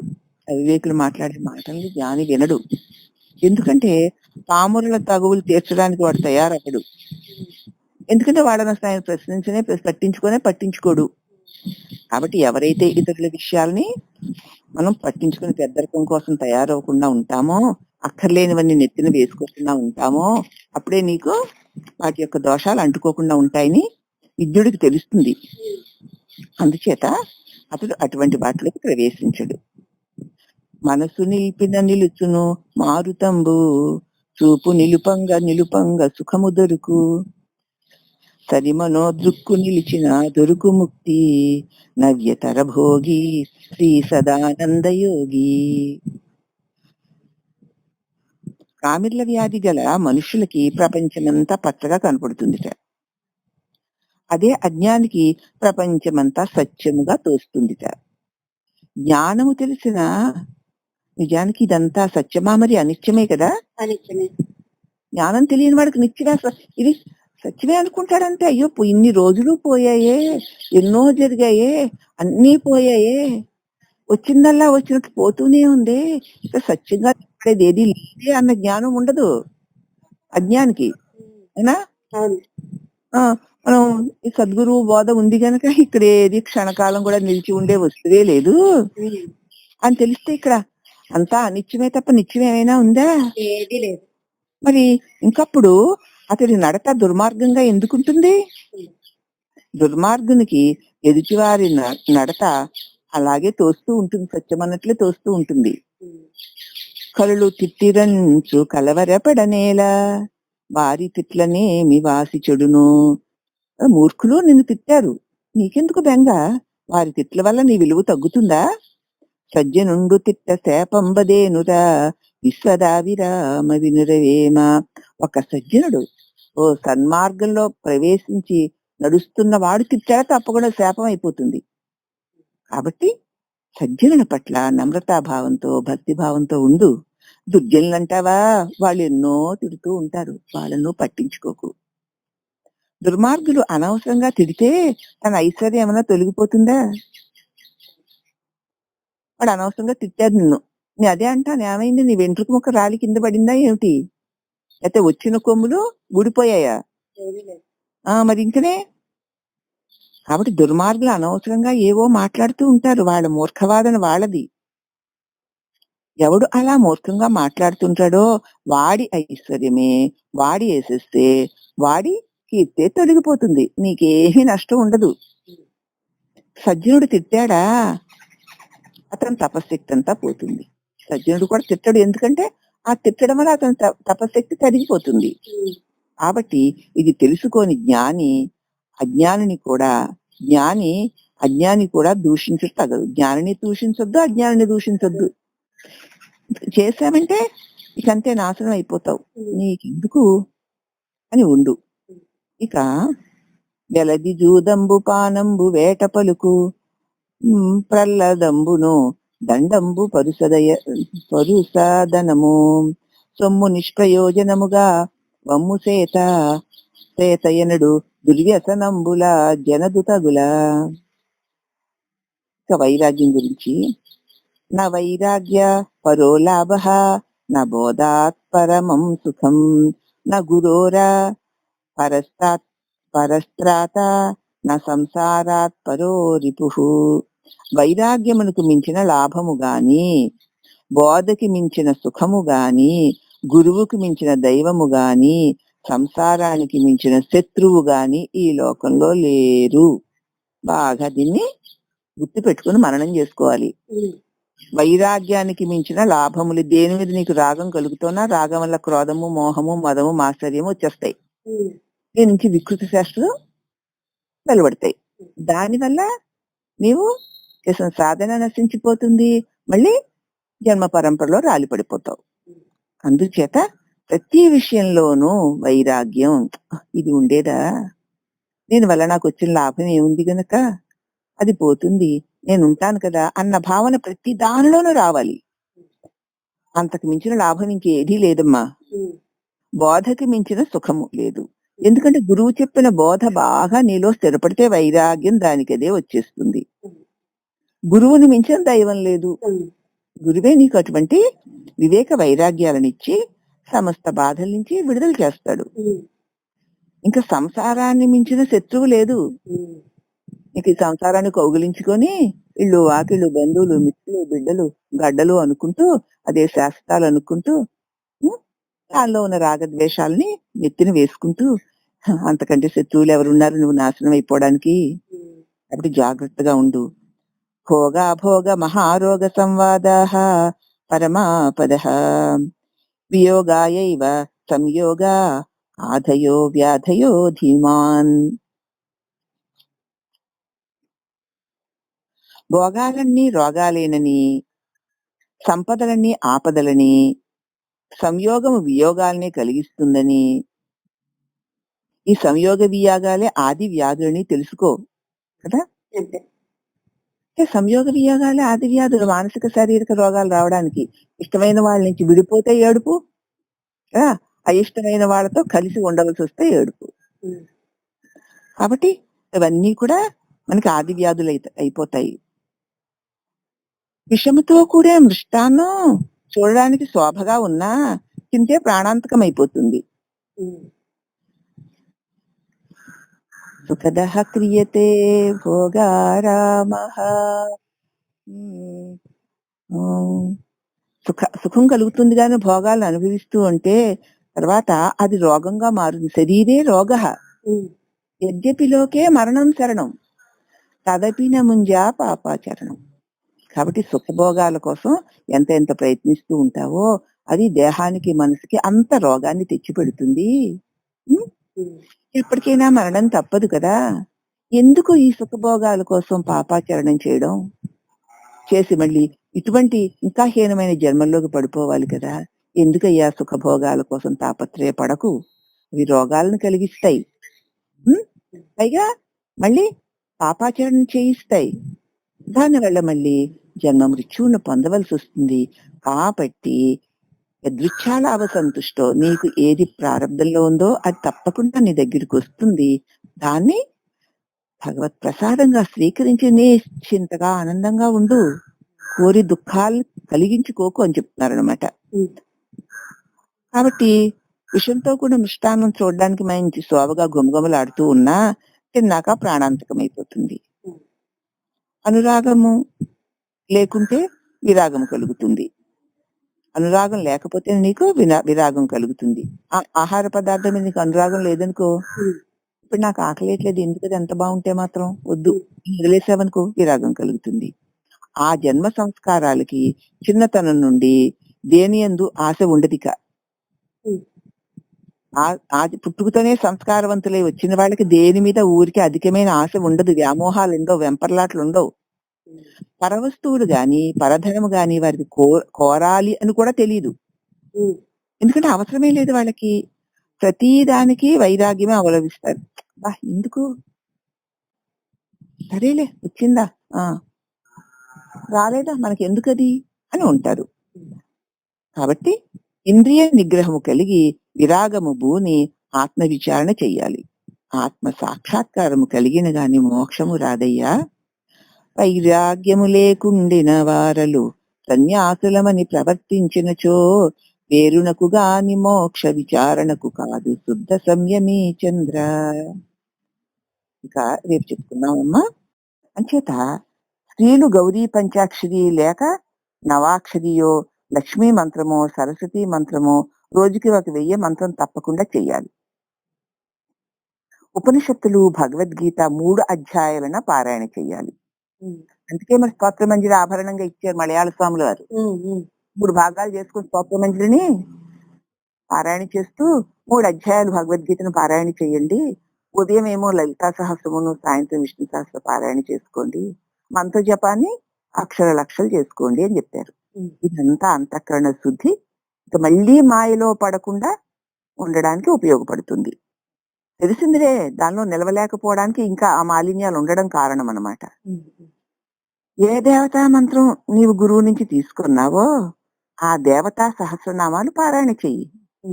విష్ణు సహస్రమో, శివ సహస్రమో, లలితా సహస్రమో, రామ సహస్రమో, ఏదో నీ మంత్రం ఏదో ఆ సహస్రాలను నిత్యము పారాయణ చేసుకో. 18 అధ్యాయులు నిత్యం భగవద్గీత పారాయణ చేయువాడు మరల జన్మించడంటారు, తల్లి గర్భంలో చేరడంటారు, నిరంతరం చేసేవాడు. అయితే శ్రీకృష్ణ భాగవతం 7 సార్లు మొదటి నుంచి చివరి వరకు చదివితే ముక్తుడే అన్నాడు. అనేక మార్గాలు ఉన్నాయమ్మా. మనలో ఉన్న దైవము నిరుగక సగుణారాధన, మనలో ఉన్న దైవాన్ని తెలుసుకోక ఈ సగుణ ఆరాధన మనం చేస్తున్నాం. ముందు మనము శుచి అయి అలంకరించుకొని అప్పుడు దైవమును పూజిస్తాం కదా. మనలో దైవమును పూజించి తర్వాత సగుణ పూజ చేశామన్నమాట. మనం శుచి అయ్యి చక్కగా మనల్ని అందంగా అలంకరించుకొని కదా మనం చేస్తాం పూజ. అంటే ముందు దైవారాధన. ఇప్పుడు నీకు నువ్వు చేసుకుంటున్నటువంటి ఈ శుచి దైవారాధనే. అలా శుచి చేయబడినటువంటి ఆకారముతోటే ఆ ఆకారుని పూజ చేయడానికి అర్హత ఉంటుంది. అవునా? అశుచిగా ఉన్న వాళ్ళు పూజ చేయొచ్చా? అందుచేత అప్పుడు దైవం చేస్తాం. మనలో దైవాన్ని పూజించాం, తర్వాత సగుణ పూజ చేశాం. ప్రతి పూజ కూడా ముందు అదంగ పూజ అని ముందు మనం అది అయ్యి అప్పుడు ఆరాధిస్తాం. అందుకే కదా స్నానం మొదలు పెట్టినప్పటి నుంచి ఆ గంగే చేయమనే చేయవా అనుకుంటూ అదంగ పూజ కూడా చేస్తాం కదా. మన అంగాంగాల్లోనూ పరమాత్ముడు ఉన్నాడని భావించుకుంటూ భగవంతుని మంత్రాన్ని స్మరించుకుంటూ స్నానం చేస్తాం. స్నానం చేసిన తర్వాత సూర్యుడికి అర్ఘ్యం ఇచ్చుకొని ఇక భగవన్ నామాన్ని స్మరించుకుంటూ మరి మనల్ని మనం అలంకరించుకుంటూ మళ్ళీ దైవాన్ని కూడా నిర్మాల్యం తీసేసి అలంకరిస్తాం. ఆయన్ని అలంకరించడానికి ముందు నిన్ను నువ్వు శుచి అలంకరణ నువ్వు చేసుకోవాలి.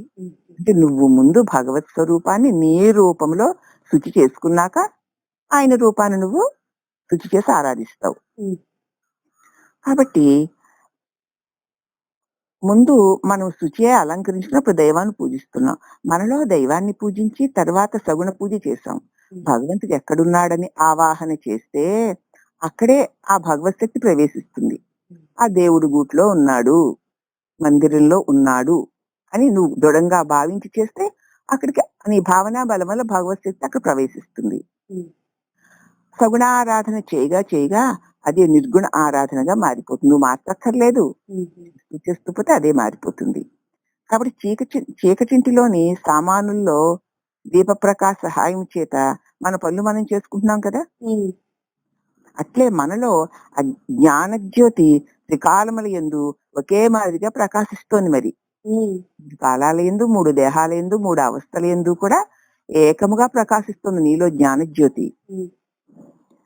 మరి మాయ అవిద్యల ఆవరించినందువల్ల ఆ సంగతి మనకి తెలియదు. మనలో ఒక అఖండమైన జ్యోతి నిరంతరము ప్రసరిస్తోంది అన్న సంగతి మనకి తెలియడం లేదు. ఎందుకంటే మాయ అవిద్య ఆవరించేసాయి మబ్బుని కప్పిన సూర్యుడిలాగా. తెలియక నేను పాపిని, నేను జీవుణ్ణి, నేను బద్ధుణ్ణి, నేను ముక్తిని పొందాలి, నేను పుణ్యాత్ముని అవ్వాలి అనుకుంటున్నాం. చీకటి అనేటువంటి అజ్ఞానము అనే అడవిలో సంసార సముద్రంలోను, చీకటనే అజ్ఞానపు అడవిలోను, సంసార సముద్రంలోను కామక్రోధాలనే క్రూర మృగాలతో జీవిస్తున్నాం మనం. అంతే కదా పని. మరి మనస్సునే మొసలి సంసార సముద్రంలోనికే నిన్ను లాగుతుంది గాని బయటికి రానిస్తుందా? ఇది బాగుంది, అది బాగుంది, అల్లాగుంది, ఇల్లాగుంది, ఆనాడలాగా, ఈయనలాగా, వాళ్ళిల్లాగా, వీళ్ళిల్లాగా అంటూ ఆ విషయాలు వాటి ఘనతలు చెబుతూ ఇంకా నేను దానిలోకి ఈడుస్తుందే తప్ప నేను బయటికి రానివ్వదు కదా. అలాగే ఇంద్రియాలకు ఆహారం విషయాలని చెప్పుకున్నాం కదా. విషయాలే ఇంద్రియాలకు ఆహారం. మరి ఈ ఆహార విహారాలతో కాలం పుచ్చక అంటే ఇంద్రియాలు విషయ ఆహార విహారాల్లోనే మీ ఆయువుని ఖర్చు పెట్టుకోకుండా గురు ఉపదేశమును పొందు. ఓ శిష్యుడా, దీపం నీలోనే ఉన్నదయ్యా.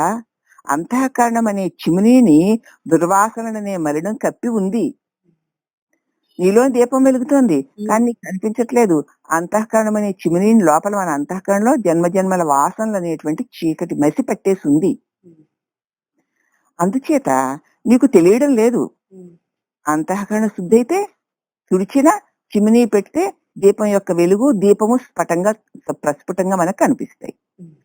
కాబట్టి అందుచేత నీకు తెలియబడ్డం లేదు కనుక భగవన్నామము బీజాక్షరాలతో ఉచ్చరిస్తూ ఉండగా నీలో ఉన్న మలిన వాసన తొలుగుతుంది.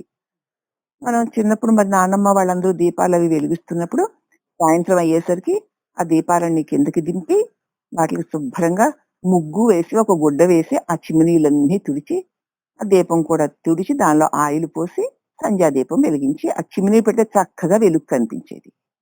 అలాగా రాత్రి అయ్యి అందరూ పడుకునే సమయంగా చిమినీలకి మసి పెట్టేసేది. అవునా? మరి మసి పెట్టేస్తే లోపల దీపం గుడ్డి దీపం లాగా అయిపోతుంది. అలాగే నీ లోపల అనేక జన్మ వాసనలు నీ అంతఃకరణ నిండా చిమినీకి మసిపెట్టినట్లుగా మసిపెట్టేయడం చేత లోపల ఉన్న ఆ జ్ఞాన జ్యోతి నీకు కనపడడం లేదు. నలుపు కమ్మేసింది చిమినీని, ఇంకా వెలుగేం కనపడుతుంది? కాబట్టి భగవన్నామమును అనే బీజాక్షరాలతో ఉచ్చరిస్తూ ఉండగా నీలో ఉన్న మలిన వాసనలు తొలగిపోతూ ఉంటాయి. చూసుకో, మంత్రోచ్చారణ చేత మాయ తొలగి మహత్తరమైన జ్ఞాన శక్తి నీలో ప్రజ్వరిల్లుతుంది. మంత్రోచ్చారణ చేయగా చేయగా చేయగా చేయగా ఏమైపోతుందన్నమాట, నీలో ఉన్నటువంటి మలిన వాసనలన్నీ అంటే చిమ్నీకి పెట్టిన మసి తుడిచి వేయబడినట్లు మలిన వాసనలన్నీ తొలగిపోతాయి. మహత్తరమైన జ్ఞానశక్తి నీలో ప్రకాశించడాన్ని నువ్వు చూస్తావు. అహము చేరనీయకున్న ఆత్మ సాక్షాత్కారం అవుతుంది.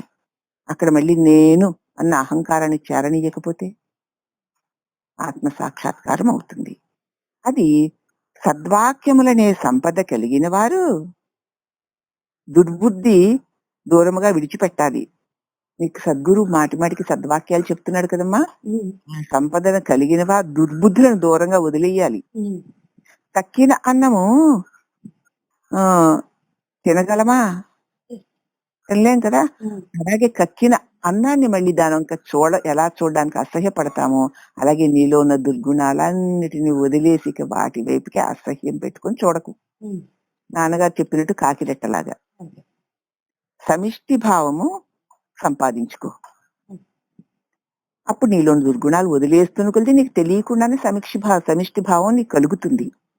ఇక తీర్థమనగా పుణ్యస్థలాలకు వెళ్లి మహాత్ముని దర్శించి పుణ్యనదుల్లో స్నానం చేసి దేవతను దర్శించి బాహ్య అభ్యంతర శుచి అయిన అవుతూ ఉంటే పాపం తొలుగుతుంది.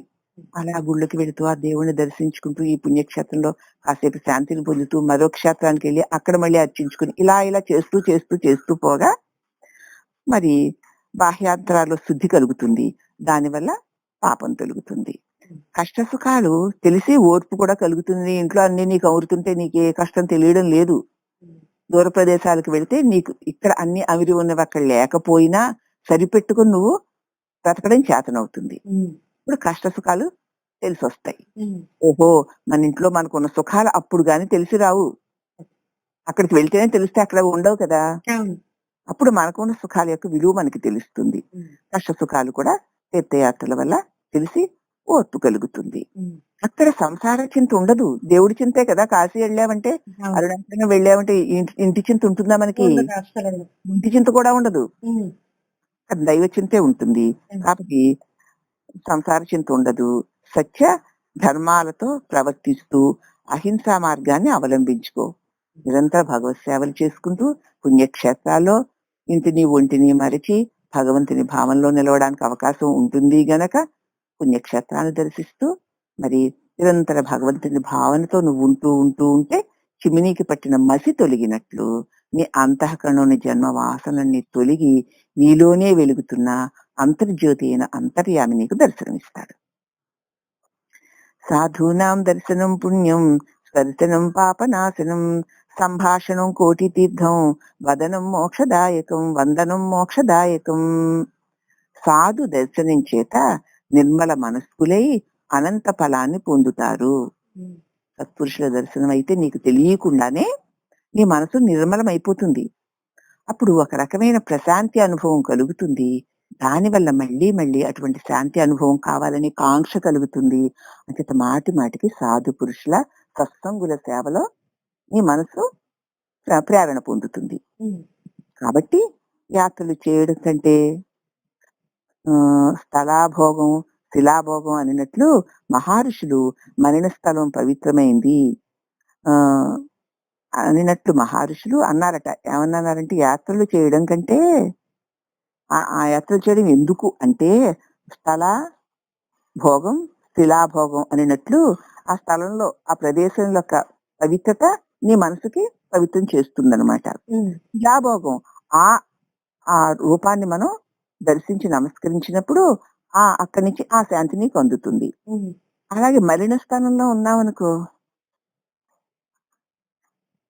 మరి అచ్చట నీరు లేకపోవడం చేత మునీశ్వర్లు చేతిలో భూమిని గోడతో గీరగా తప ప్రభావం చేత నీరు బయటికి వచ్చిందట.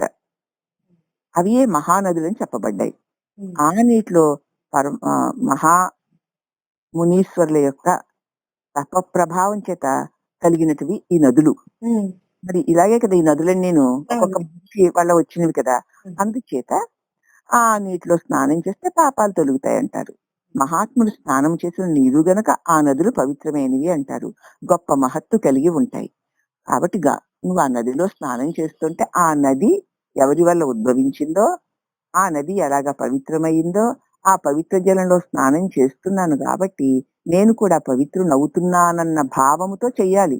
ఉమ్, గోదాట్లో స్నానం చేస్తే పుణ్యమని 4 ములుగు వచ్చేస్తే అది పుణ్యం అవుతుందా? అవ్వదు. అవదు కదా. ఆ బురద కాస్త అంటుకుంటుంది. అట్లా భావశుద్ధి కావాలి తల్లి. అదే. కాబట్టి పాప పరిహారం కోసమే గొప్ప మహత్యం కలిగి ఉంటాయి.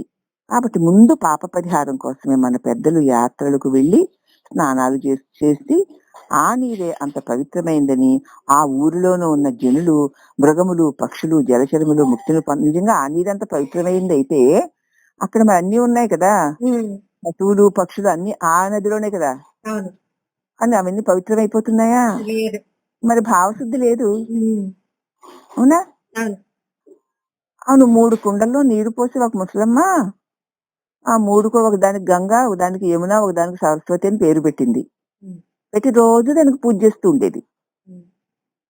పూజ చేస్తూ ఉండడం వల్ల ఒకప్పుడు తన అల్లుడో ఎవరో యాత్రలకు వెళ్లి గంగా నదిలో తన ఉంగరాన్ని పోగొట్టుకున్నాడు.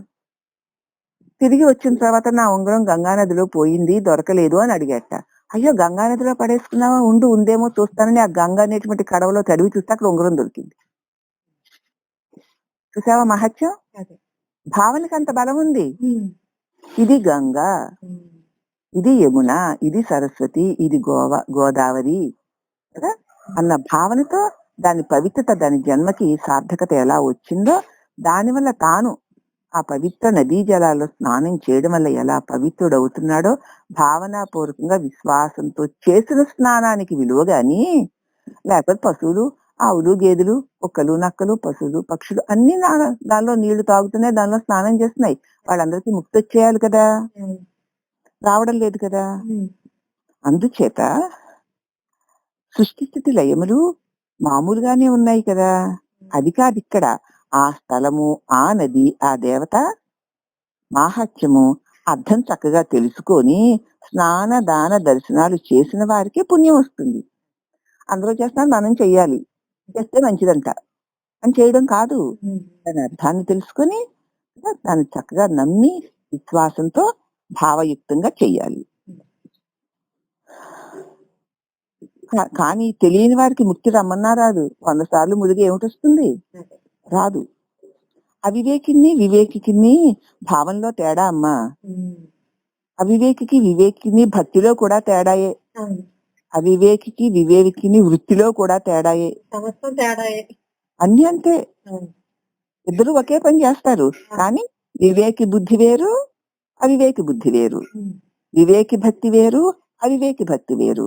వివేకి వృత్తి తలంపు వేరు, అవివేకి తలంపు వేరు. కాబట్టి నీటి స్వభావము అందరికీ దేహమలిమలను ఒక్క మాదిరిగానే పోగొడుతుంది. ఆ నీళ్ళు అందరూ కడుక్కుంటే అందరి ఒంట్ల మీద మురికి పోతుంది. కానీ యద్భావం తద్భవతి అనినట్లు ఎవరి భావ క్రియల అనుభవంకు తగిన ఫలితం వారికి వస్తుంది వేరువేరుగా. ఎవరు ఏ భావంతో చేస్తుంటారో ఆ భావం అనుభవం వాళ్ళకి కలుగుతూ ఉంటుంది. పూర్వం మునీశ్వర్లు నిష్కళంకంగా ఘోర తపస్సు చేశారు. ఆ స్థలాల్లో అఖండ జ్ఞానాగ్ని బయలుదేరింది. ఆ కారణం చేత సర్వ పాపాలు దగ్ధమవుతాయి. అంతే కదా మరి. వాళ్ళు నిష్కారణంగా నిష్కామంగా తపస్సు చేశారు. ప్రదేశం అంతా పరమ పవిత్రమైపోయింది. అరుణాచలం భగవాను ఇంకా అలాగే అదేమిటి వేదాలు చెప్పారు. అదేమిటి దాన్ని ఏదో అంటారు, హిమాలయాల్లో ఉంది, అక్కడికి వెళ్తూ ఉంటారు. ఈ చాగంట అయినా వీళ్ళందరూ అక్కడికి తీసుకెళ్తూ ఉంటారు. అక్కడికి వెళ్ళి ఏకాహాలు సప్తాహాలు చేస్తారు. ఋషికేశే కాకుండా అదేదో గుర్తు రావడం లేదు చూడు. అక్కడ వాళ్ళు మునీశ్వర్లు వెళ్ళి వాళ్ళు తపస్సు చేశారు గనక ఆ స్థలాల్లో అఖండ జ్ఞానాగ్ని బయలుదేరి వ్యాపించి ఉన్న కారణం చేత సర్వ పాపాలు దగ్ధమవుతాయి. సర్వ కర్మలు అనేటువంటి కట్టెలు జ్ఞానాగ్నిలో దగ్ధం అవుతున్నందు చేత అక్కడ ఇంకా పవిత్ర భావన, వాళ్ళు తపస్సు చేసిన స్థలం, వాళ్ళ తత్వశక్తి ఈ ప్రదేశాల నిండా నిండి ఉంది. అక్కడ ఉన్నటువంటి నాయందున్న సమస్త అజ్ఞానాలు, పాపాలు ఆ జ్ఞానశక్తి చేత నాకు భస్మం అయిపోతున్నాయి. నేను ఈ స్థలంలో ఉండి పవిత్రునవుతున్నానని గాఢంగా భావిస్తే జల ప్రభావాన్ని అందుకోవచ్చు. అక్కడికి అందరూ వెళ్ళొచ్చారు, వెళ్తే మంచిది, మనం వెళ్ళి రావడం, చూసి రావడం, దానివల్ల కలిగే ఫలితం చాలా తక్కువ. కాబట్టి దగ్ధమవుతున్నాయి. ఆ స్థలములకు వెళ్ళిన వారు పవిత్రులవుతారు. దేవతలు శిలా విగ్రహములుగా ఉన్నారని పూజిస్తున్నాము. ఎందుకనగా మనసును నిర్మలంగా ఉంచి వృత్తులలోనికి పోనివ్వక రాయి వలె చలనము లేక ఏకత్వంగా ఉండాలని తెలుపుతారు. మహాత్ములు తపస్సు చేసి ధార పోసి వారి శక్తి అక్కడ నిలిపి రాతి విగ్రహాన్ని అక్కడ స్థాపించారు. ఉమ్, నీ మనసు కూడా ఆ విగ్రహము వలె చలనము లేకుండా ఉండాలి అనేటువంటి నిగ్రహం కలగడానికి విగ్రహంలో పరమాత్మని స్థాపించారు. ఉమ్, యంత్రములు కూడా స్థాపించారు. అందుకే దేవాలయాల్లో గొప్ప శక్తి బయలుదేరి ప్రజల కోరికలు ఆ యంత్రాలే తీరుస్తున్నాయి. యాత్ర చేయుటలో ఇంద్రియ నిగ్రహం చేయబడుతుంది. అంతే కదా, ఇంట్లో ఉంటే అది తిని ఇది తిని ఇది కావాలి అది కావాలని అలా ఉంటే అక్కడ ఉంటే ఏం చేస్తాం? ఏముండదు. తప్పదు. ఎలా ఉంటాలో అలా ఉంటా ఉంటాయి. అంతే, ఏది ఉంటే దాంతోటే కల్పించుకొని బతికేస్తాం. అంతే. కాబట్టి ఇంద్రియ నిగ్రహం చేయగలుగుతాం. దేవతలను దర్శించవలనను ఆతృత, నిద్రాహారాలు వదిలిపి త్వరగా వెళ్ళాలి, త్వరగా ఆ దేవుని చూడాలి, త్వరగా ఈ దేవుని చూడాలని నిద్రాహారాన్ని కూడా వదిలిపెడతాం. ఉత్సాహంతో ధనాన్ని ఖర్చు అయిందని గాని కష్టమని గాని అనుకోం. నడిచైనా సరే వెళ్ళిపోగలుగుతాం. మార్గీకులు పడే కష్ట సుఖాన్ని చూసి దయాదాక్షిణ్యాలతో మెరుగుతాం. దారిలో వెళ్లే వాళ్ళు ఎంతో కష్టపడుతుంటే అయ్యో పాపం ఎంత కష్టంగా ఉన్నారా అని దయాదాక్షిణ్యంతో వాళ్ళ దగ్గర తినడానికి వస్తువులు లేకపోతే మన దగ్గర ఉన్నవి ఇచ్చి, నీరు లేకపోతే నీళ్లు ఇచ్చి, నడవలేకపోతే చెయ్యి ఊతనిచ్చి దయాదాక్షిణ్యాలతో పాపం కష్టపడుతున్నారన్న భావంతో వాళ్ళకి మనం సహకారం చేస్తాం. కాబట్టి కాశీకి పోయిన వారు ఒక రకం కూరని ఒక రకం ఫలాన్ని తినమని విసర్జిస్తారు. విషయవాంఛలు వదిలేరు కదా, అది అక్కడ ఇష్టమైన దాన్ని వదిలేస్తే దాని మీద వాంఛను వదిలేసుకున్నట్లు అవుతుంది. ఈ విధంగా ఇంద్రియ నిగ్రహం కూడా మనం చేయగలుగుతాము. కాబట్టి తన చేతిలో ధనం ఉన్నప్పుడే కదా దానము చెయ్యాలి. తృతీయంలో దానం చేసినందువల్ల ఇప్పుడు కలిగింది అని తెలిసింది కదా మనకి. లేకపోతే డబ్బు వచ్చింది అంటే అలా వచ్చింది, గత తృతీయంలో మనం దానం చేశాం కాబట్టి ఇప్పుడు కలిగింది. తెలిసి దానమునకు ముందంజ వేయము అని తెలుసు, అయినా ఇప్పుడు దానం చేద్దామంటే చేతులు రావు. బిడ్డల అధీనంలో దానం చేయలేని, నాకు బిడ్డలు ఉన్నారు వీళ్ళకి ఇవ్వాలి వాళ్ళకి ఇవ్వాలి, నేను ఎక్కడ దాన ధర్మాలు చేయగలను అనుకుంటాం. కాబట్టి దానములో అన్నదానము గొప్పదని దేశకాల పాత్రలను అనుసరించి ఒక ధనము వస్తువు సామాన్లు ప్రతిఫలము కోరకుండా ఇస్తే అక్కడ ఆ సమయంలో ఏది వారికి ఇస్తే మనకు ఉపయోగం వాళ్ళకి ఉపయోగం కలుగుతుందో అది ఇవ్వాలి. అంతే. అక్కడ వాళ్ళకి మనం ఇచ్చింది ఉపయోగపడే దానిలాగా ఉన్నదాన్ని చూసి మనం ఇస్తూ ఉండాలి. నువ్వు తినినంత కాలము దానము చేయక తప్పదు. అప్పుడు సద్బుద్ధి గలవానికి, కుటుంబీకునకు, సుందర రూపము గలవానికి దానము చేసిన మంచిది. కాబట్టి జ్ఞానులకు మహాత్ములకు ఇచ్చిన దానము అఖండ ఫలవంతమై 1000 రెట్లు అధికంగా ఉంటుంది. కాబట్టి సంఘహీనునికి దానం ఇవ్వకూడదు, అంగహీనుడికి దానం ఇవ్వకూడదు. దేశమనగా కాశీ మొదలగు పుణ్యక్షేత్రముల యందు దానము చేయుట మంచిది. కాలమనగా గ్రహణ సమయము, పర్వదినములందు, కార్తీక మాసములందు, పుణ్యదినములందు దానం చేయడం మంచిది. పాత్రత అనగా దానము పుచ్చుకునే వారు ఎటువంటి నడత గలవారో చూసి సద్వినియోగం అవుతోందా లేదా అని దానం ఇవ్వాలి. దానము చేసేటప్పుడు ఫలము గాని పుష్పము గాని ఏ పదార్థమైనా మంచివి, పెద్దవి, చూడడానికి ఇంపైనవి, ఇతరులు దాన్ని పొంది ఆనందించేవి దానం చేయాలి. మనకు పనికిరాని దానం చేస్తూ ఉంటాం మనం. ఫలాపేక్ష లేకుండా ఒకరికి ఇచ్చినదే దానం అనబడుతుంది. భార్యా బిడ్డలకి వస్త్రాభరణాలు ఇచ్చి పెంచడం దానం అవుతుందా మరి? మన పిల్లలకి హారాలు, మనం మన కొడుకులకి ఆస్తులు ఇస్తాం, దానమా? అవ్వదు. అది గృహస్థ ధర్మం కాబట్టి చేస్తాడు వాడు, కాదు అంతే. అది దానం ఏమీ అవ్వదు. స్వలాభములకే ప్రపంచమంతా చేస్తున్నారే తప్ప ఉట్టిన ఏదో లాభం రాదు అంటే ఎవ్వరూ కూడా ఏది చెయ్యరు. చేత ఇంతవరకు ఆపుతానమ్మా. దానం కుర్యాత్ కురుక్షేత్రే మరణం జాహనీవితటే దేవాతీరే తపః కుర్యాత్ గౌతమ్యాం శ్రీతయం వరం అన్న శ్లోకానికి రేపు అర్థం చెప్పుకుందాం అమ్మా. సరే అమ్మా. హరి ఓం తత్సత్. ఎవరికి కావలసిన మాటలతో వచ్చే మూటను మోసుకుంటూ ఇహపరాలను పొందుతూ ఉంటారు. పాపలేశాలు ఏలేవారు కొంతమంది, పుణ్యరాశుల్ని ఏలుకునేవారు కొంతమంది. కొంతమంది పాపాలకు సంబంధించిన పనులే చేసుకుంటూ పోతూ ఉంటారు కొంతమంది. కొన్ని పుణ్యాల రాసుల మూటలను కట్టుకుంటుంటారు కొంతమంది. విషయాదుల్నే చెప్పేవాళ్ళు, విషయాదుల్నే వినేవాళ్ళు, విషయాలలోనే దొర్లేవారు కొంతమంది. విచారణ చేసేవారే జ్ఞానులు. కాబట్టి మూర్ఖుడు 3 జన్మల మూటలు మోస్తూ ఉంటాడు. జ్ఞాని ఒక్క పుణ్య పాపాలు సరైన గాని ముక్తి లేదు. జ్ఞానికి కూడా తన పుణ్య పాపాలను వదిలించుకుంటే తప్ప ముక్తి రాదు. కాబట్టి పుణ్యాత్ములు, జ్ఞానులు సత్కర్మలు చూసి పొగిడిన వారు, పుణ్యాత్ములు జ్ఞానుల యొక్క సత్కర్మలను చూసి పొగిడిన వారు జ్ఞాని యొక్క పుణ్యాన్ని తీసుకుంటారు. అవివేకులు జ్ఞాని యొక్క పూర్వ జన్మ లేస పాశాలు తలంచుకుంటూ అలా చేశాడు ఆనాడు ఆయన, ఇలా చేశాడు ఈనాడు ఇలా ఆయన, ఇప్పుడు ఇలా అంటున్నాడు గాని అలా ఉన్నాడు ఇలా ఉన్నాడని ఆయనకి లేనివన్నీ కూడా కల్పించి మాట్లాడుకుంటూ వారి తలంచుకుంటూ వారి పాపాలు, వాళ్ళకి లేని దోషాలు తలంచుకుంటూ అనవసరంగా నిందిస్తూ సునాయాసముగా వారి పాపాలన్నీ వాళ్ళు పొందేస్తున్నారు. పుణ్యార్జనకి అశ్రద్ధ కలుగుతుందమ్మా. పుణ్యకార్యాలు చేయడానికి అశ్రద్ధ, రేపు చేద్దాంలే ఎల్లుండి చేద్దాంలే అంటాం. మరి పాపార్జనకి టక్ టక్ టక్ మనం తోచిందంటే చాలా చేసేయాల్సిందే.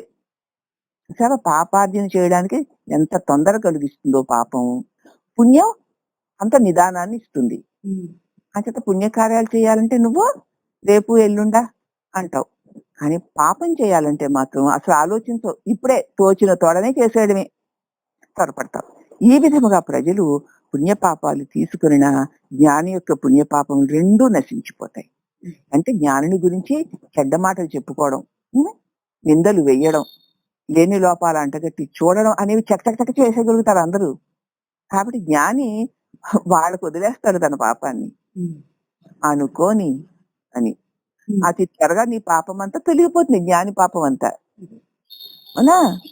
జ్ఞాని పుణ్యం తీసుకోవడానికి ఎవరో గాని రారు, అక్కడే జ్ఞాని ఇబ్బంది పడిపోతాడు. కానీ ఆ పుణ్యకర్మల యొక్క ఫలితాలు కూడా పుణ్యాత్ములు తీసుకుంటారు. అప్పుడు జ్ఞాని ఖాళీ అయిపోతాడు.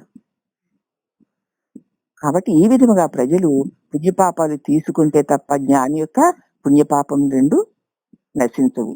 కాబట్టి జ్ఞానిని గురించి మంచి మాటలు మాట్లాడేవాళ్ళు జ్ఞాని పుణ్యాన్ని తీసుకుంటారు, జ్ఞాని యొక్క చెడ్డ మాటలు మాట్లాడేవాళ్ళు పాపాన్ని తీసుకుంటారు. ఆ రకంగా జ్ఞాని తను తానుగా ఉంటూ తన స్వరూపంలో నిలిచి ఉన్నప్పుడు అతని పుణ్యపాపాలు రెండు కూడా ఖర్చు పెట్టబడిపోతాయి. అప్పుడు రెండు నశించే గనక అతడికి కర్మలతో పని లేదు గనక మౌన స్థితుడే ముక్తిని పొందుతూ ఉంటాడు. అనురాగం లేదు, దూషణ భూషణ తిరస్కారాలకు చెల్లించడం అన్నది లేదు. ఎవరి మీద అనురాగం పెట్టుకుంటాం తెలిసాక?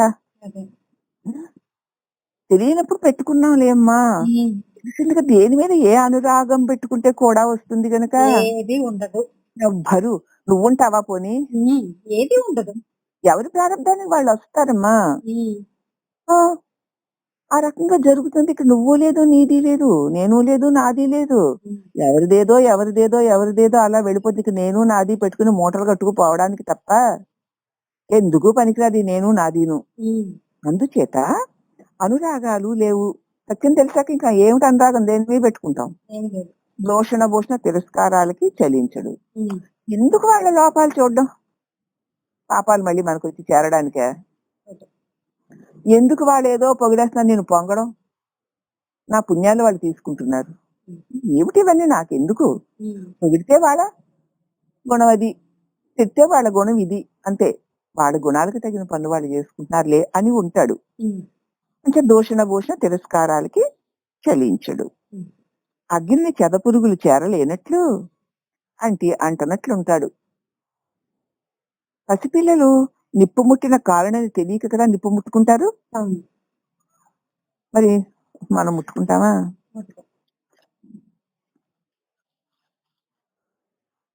నిప్పుని తెలిసిన వారు ముట్టుకోరు. అదే విధముగా విషయాదులని అంటరు జ్ఞానులు. మరి ఎవరైనా కక్కిన అన్నమును తింటారా? తినరు కదా. అదే జ్ఞానుల లక్షణం. అదంతా నశించేది, అదంతా లేనిది, అదంతా పోయింది, అదంతా శవం అన్నాక ముట్టుకుంటామా శవాన్ని? కక్కిన అన్నం దాకా ఎందుకులే, శవాన్ని చూస్తేనే భయం. అవునా? జ్ఞానుడిక అటువంటి చెత్త చెదారాల జోలికే వెళ్లరు. విషయాదులంటే కక్కిన అన్నము లాంటివి, శవము వంటివి అని తెలుసు వాళ్ళకి. అదే జ్ఞాన లక్షణం. కరితినిన వెలగ పండువలే కారణరహితమై మహాకారణమగు అయిపోతాడు. సాధన చతుష్టయ సంపత్తి కల విరాగులు జీవత్వమును విడిచి దేవత్వమును పొంది మంత్రసిద్ధిని పొంది జ్ఞానాగ్ని చేత వృద్ధులు దగ్ధపరుచుకొని గురువుని చేరి పరిపూర్ణత్వమును పొందుటకు ఉపాయము తెల్పమని ప్రార్థించి గురువు శిష్యునకు యథార్థతత్వము దాచకుండా బోధిస్తాడు. అంతర్బాహ్యములందు పరిపూర్ణమును అతి స్పష్టంగా చూపిస్తాడు. సర్వము నిండి ఉన్నది బ్రహ్మము, సత్యము, ఈ జగత్తే మిథ్య అని అతి స్పష్టంగా అనుభవానికి వచ్చేలాగున తెలిపి మంత్రములు, యంత్ర పూజలు, తపస్సులు, సర్వ కర్మలు గురువు శిష్యుని చేత ధారపోయించుకొని అన్ని వదిలేరా, ధారపోయి నాకు నీ మంత్రాలు, నీ తంత్రాలు, నీ సర్వ కర్మలు, యంత్ర పూజలు, నీ తపస్సులు, నీ పుణ్య ఫలితాలన్నీ ధారపోసేయి, నీ పాప ఫలితాలన్నీ ధారపోసేయి, వదిలేయి పాప పుణ్యాలన్నిటినీ, నేను నాది అని అనుకోకుండా వదిలేయి అని గురువు శిష్యుని చేత ధారపోయించుకొని నీ దేహము నీవు మాయ అని శరీర భ్రాంతి అనేటువంటి తొడుగుని తీసి అవతల పడేస్తాడు. మాయ కానిది, నశించనిది, రూపరహితమైనది, అచలమైనది అయి ఉండు, తద్వస్తువే నువ్వు, అదే నువ్వుగా ఉండు అని శిరమున హస్తము నుంచి దీవించి గురుదీక్ష ప్రభావము చేత శిష్యుడు నిర్మలుడై క్రియారహితుడై ద్వంద్వాతీతుడై జ్ఞానాజ్ఞానములు లేక ఏకస్వరూపుడే ఇక గురు శిష్య భేదము లేక నిలిచి ఉంటాడు. సర్వగుణ జన్మకర్మ క్షయమైపోయి ఇక పట్టు దానికదే వదిలేస్తుంది. ఇంత గొప్పది జరుగుతుందమ్మా గురువు చెప్పిన ఒక్క పనిని నువ్వు చేస్తే. నిన్ను చెయ్యి పెట్టుకొని ప్రకృతిలో నుంచి, ఇంద్రియాల్లో నుంచి, మనస్సు నుంచి, బుద్ధి నుంచి, నేనన్న అహంకారం నుంచి నడిపించి దాని మూలమైన పరమాత్మని చేర్చి అక్కడ కూర్చోపెట్టి ఆ శాంతిని అనుభవింపచేసి దీనిలోనే స్థిరవై ఉండు, ఎప్పుడూ దిగజారకు, జారేవా మళ్ళీ నీ ప్రయత్నంతో నిలబడు అని చెబుతూ మాటి మాటికి హెచ్చరిస్తూ ఆ సమయానికి ఏం చెయ్యాలో దాన్ని కూడా బోధిస్తూ నువ్వు స్థిరమయ్యే వరకు గురుడు నిన్ను వదలడు. ఆ స్థిరత్వాన్ని పొందిన తర్వాత గురుడు శిష్యుడు అని ఇద్దరు ఉండరు, ఉన్నది ఏకైన పరిబ్రహ్మమే. అప్పుడు సర్వగుణ జన కర్మ క్షయమై పట్టు విడిపోతుంది, పరమాత్మను పొందుతారు. ఈ బ్రహ్మ విద్య శ్రీకృష్ణునకు సాందీపుడు చెప్పాడమ్మా.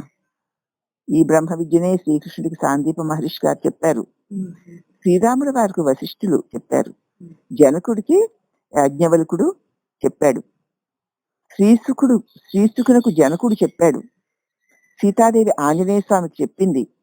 మహారుషులు పొందిన బ్రహ్మ విద్య శ్రీధరుడు వంశపరంపరగా అమ్మనమంచి సత్యవతమ్మ గారికి చెప్పారు. ఆమె దగ్గర నుంచి 1952 సంవత్సరంలో మా తల్లిగారైన చామర్తి సూరమ్మ గారు దానిని పొందారు. ఆ వెంటనే నాకు ప్రాప్తమైంది నా తల్లి నుంచి. దీనికి మించిన విద్య మరొకటి లేదు సుమా. ఇది కాదనే గురువులు లోకంలో ఎక్కడ ఉండరు. ఇంత స్పష్టంగా, ఇంత ఖచ్చితంగా దీన్ని కాదని ఖండించడానికి ఏ అవకాశము లేదు. ఇంతకు మించిన విషయములు మరి ఏ గ్రంథములోనూ ఉండవు, లేవు. ఆచరణ వేరు ఉండవచ్చునేమో గాని అనుభవం ఒకటే. అందుచేత ఇది కాదనేవారు కాముకులు గాని కర్తృత్వ రహితులు గారు.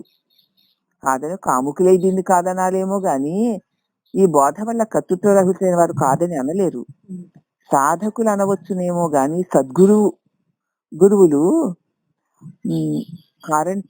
సాధకులు ఇంకా సద్వస్తువును పొందని వారు ఏమైనా అనొచ్చేమో గాని సద్గురువులు దీనిలో లోపములు పెంచలేరు.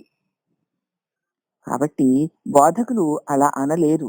అందుచేత మూలము లేని శరీరమనే మొలగ చెట్టును, సూత్రాత్మ అనేటువంటి తాడి చెట్టును దగ్గరకొచ్చి ఇలా అన్నాయిట, నీవు వచ్చి నా మీద పడతావేమోనని భయమవుతున్నది అని తాడి చెట్టు ఇలా అందట. నేనుండగానే నీవు చచ్చినట్లయితే నీకు భయం ఎందుకు? మొలగ చెట్టు వచ్చి తాడి చెట్టు దగ్గరికి మూలము లేని శరీరం అనే మొలగ చెట్టు ఉమ్, సూత్రాత్మ అనే తాడి చెట్టు దగ్గరకు వచ్చి ఇలా అందిట. మొలగ చెట్టు, ఉమ్, నేను అసలే అల్పురాలిని కదా, నువ్వు వచ్చి నా మీద పడతావేమో నాకు భయం వేస్తోందమ్మా అని. ఉమ్, ఇప్పుడు తాడి చెట్టు ఇలా చెప్పిందట, నీకెందుకే భయం, నేనుండగానే నువ్వు చచ్చావనుకో ఇక నీకు భయం ఉండదు కదా. అది. చచ్చే ఉన్నాను, అప్పుడు ఉమ్, మొలగ చెట్టు చచ్చే ఉన్నాను అని మొలగ చెట్టు అందిట. ఉమ్. అయితే చచ్చి ఉన్నావా, ఉండి చచ్చావా ఉండి చచ్చారు. ఆ అని నా చచ్చి ఉన్నట్లయితే మరల జన్మ లేదు, ఉండి చచ్చినట్లయితే జన్మలెత్తాలి. అదేంటి, ఉన్నది కదా, ఉన్నది సత్యము. చచ్చి చచ్చి ఉన్నావు, ఇప్పుడు అహంకారము చచ్చి ఉన్నావు. ఆ, అహంకారము చచ్చి ఉంటే ఇంక మళ్ళీ జన్మ లేదు. ఆ, లేదు. అహంకారం ఉండి చచ్చావనుకో జన్మ పోదు. ఓకే, అలాగే. ఉన్నది సత్యమే కదా, అది వింటాను. అహంకారం ఉండి శరీరం చస్తే మళ్ళీ జన్మ వస్తుంది. అవును. శరీరం ఉండగానే అహంకారం చస్తే జన్మ రాదు. ఉమ్, కాబట్టి ఉండి చచ్చావా, చచ్చి ఉన్నావా ఉమ్, అని తాడి చెట్టు అడిగిందట. ఉమ్, అడిగితే మరి ఉండి చచ్చావనుకో, అయితే చచ్చి ఉన్నావా, చచ్చావా అని చచ్చి ఉన్నట్లయితే మళ్ళా జన్మ లేదమ్మా ఉమ్, అని ఉండి చచ్చావనుకో మళ్ళీ జన్మ వస్తుంది. అంతే. కాబట్టి త్రిదోషకారి కావాలి, 3 దోషాలు వదిలిన వాడవై ఉండాలి. ఉమ్, త్రికటుకములతో త్రిగుణ రహితుడవ్వాలి. శరీర పరిశోధన అనేటువంటి సొంటి, ఇందాక చెప్పే శరీర పరిశోధన ఎలా చేసుకోవాలో చెప్పుకున్నాం కదా, ఆ, అనే సొంటి, పరతత్వ విచారణ అనే పిప్పళ్ళు, మర్మమును వదిలిన మిరియాలు ఏకత్వము చేసి తీసుకుంటే తురీయాతీతాన్ని పొందుతావు. ఉమ్? ఉమ్, శరీర పరిశోధన చేసుకుంటూ ఉమ్, పరతత్వ విచారణ చేసుకుంటూ ఇక ఈ అజ్ఞాన మర్మమును వదిలితే ఇక ఏకత్వమే, నీ స్వరూపమే మిగులుతుంది. ఉమ్, చెప్పుకొనుట అచలమని చేయుచున్నదంతా విషయ చర్చలు. చెప్పుకొనుట అచలమని చేయుచున్నదంతా విషయ చర్చలు. ఇవి చూడగా చెట్టు పేరు చెప్పుకొని పండ్లు అమ్మినట్లుగా ఉంది. ఎందుకంటే మతముల పేర్లు చెప్పుకొని మత్తెక్కి మాటలు అమ్ముట ధర్మమా మరి? మేము ఆ మతం వారు, ఈ మతం వారు, మా మతంలో ఇలా చెప్పారు అలా చెప్పారంటూ ఆ మాటల్నే ధనంగా అమ్ముకుంటున్నారు పుస్తకాలుగా రాసి. ఉమ్, ఉం? ఉమ్, ధర్మం కాదది. ఏ మతము అవలంబించినా వాద ప్రతివాదాలు పనికిరావు. ఉమ్, వ్యష్టిభావము సృష్టిలో పనికిరాదమ్మా. ఉమ్, నన్నే గురువుగా తలిచి అందరూ నన్నే ఆశ్రయించి ఉండాలి అన్న కోరిక ఎందుకు? ఆకలి గల వారికి అన్నము తినమని చెప్పాలా? అక్కర్లేదు. ఎవరి ఆకలికి తగిన ఆహారం వాళ్ళు అందుకొని ఆకలి తీర్చుకుంటారు. ఉమ్, బ్రహ్మ విద్య కావలసిన వారిని నువ్వు రారమ్మని పిలవక్కర్లేదు. ఉమ్, ఎవరికి ఏది కావాలంటే వారే వస్తున్నారు. అవునా? అవును, కావలసిన వారే కదా వచ్చి సత్సంగంలో చేరుతున్నారు. అవును, అక్కర్లేని వాళ్ళు బతిమాలి గడ్డం కింద బెల్లం ముక్క పెట్టి బతిమాల రావడం లేదు కదా. లేదు. ఎవరు బతిమాలరు కూడాను. అసలు బతున్నాడు. అంచేత బ్రహ్మ విద్య కావలసిన వారిని రారమ్మని పిలవక్కర్లేదు. ఉమ్, ఎవరికి ఏది కావాలంటే దాని దగ్గరికి వారే వస్తారు. ఉమ్, ఎవరికి ఏది కావాల్సిందో అక్కడికి వాళ్ళు వెళ్తారమ్మా. అంతే. కాబట్టి వస్తే లాభం, రాకపోతే నష్టం. అంతే. నష్టమేమీ లేదు మనకి. ఉమ్, వస్తే వాళ్ళే లాభపడతారు, రాకపోతే మనకేమీ నష్టం లేదు. ఉమ్, అందుచేత ఎవరికైనా భావ అద్వైతమే గాని క్రియాద్వైతం పనికిరాదు సుమా. ఉమ్, క్రియల్లో అద్వైతం చూపించకూడదు. అవును, చూపిస్తే నిధాగుడు ఏమయ్యాడు? రిభువు నిధాగుడును ఉమ్, ఉమ్, కదా. మరి అంతటా ఉంది బ్రహ్మమే అంటే ఏనుగులోను బ్రహ్మం ఉంది కదా, ఎదురెళ్తే ఏమయ్యాడు? అలాగే అవుతావు క్రియాద్వైతం. అది పాములోను పరమాత్ముడే ఉన్నాడు పక్కలో పెట్టు పడుకుంటావా? పడుకో. క్రియాద్వైతం పనికిరాదమ్మా. ఉమ్, భావనలో మాత్రం అద్వైతమే, నా యందు దాని యందు ఉన్నది పరమాత్మే అన్నప్పుడు దాని మీద ద్వేషభావం ఉండదు. ఉమ్, కానీ దాని దేహధర్మాన్ని నీ దేహ ధర్మానికి ఉపకరించుకోకూడదు. అంతే. అంతే. అంచేత ఎవరికైనా భావాద్వైతమే గాని క్రియాద్వైతం పనికిరాదు. ఉమ్, నిష్క్రియలకు క్రియలతో పనేముంది? లేదు. ప్రజల నడవడికి పరీక్షలు ఎందుకు? అచల పరిపూర్ణ భావము పొందినవాడు అనడు వినడు కనడు. అది. అనడానికి వినడానికి కనడానికి ఏముంది? ఏం లేదు. ఏదున్నా నశించేదే కదా. ఉమ్. అటువంటి నశించే వస్తువుని తెలుసుకున్నవాడు ఇంకేం మాట్లాడతాడు? ఉమ్. ఇంకా తర్వాత రేపు చెప్పుకుందాం. రేపు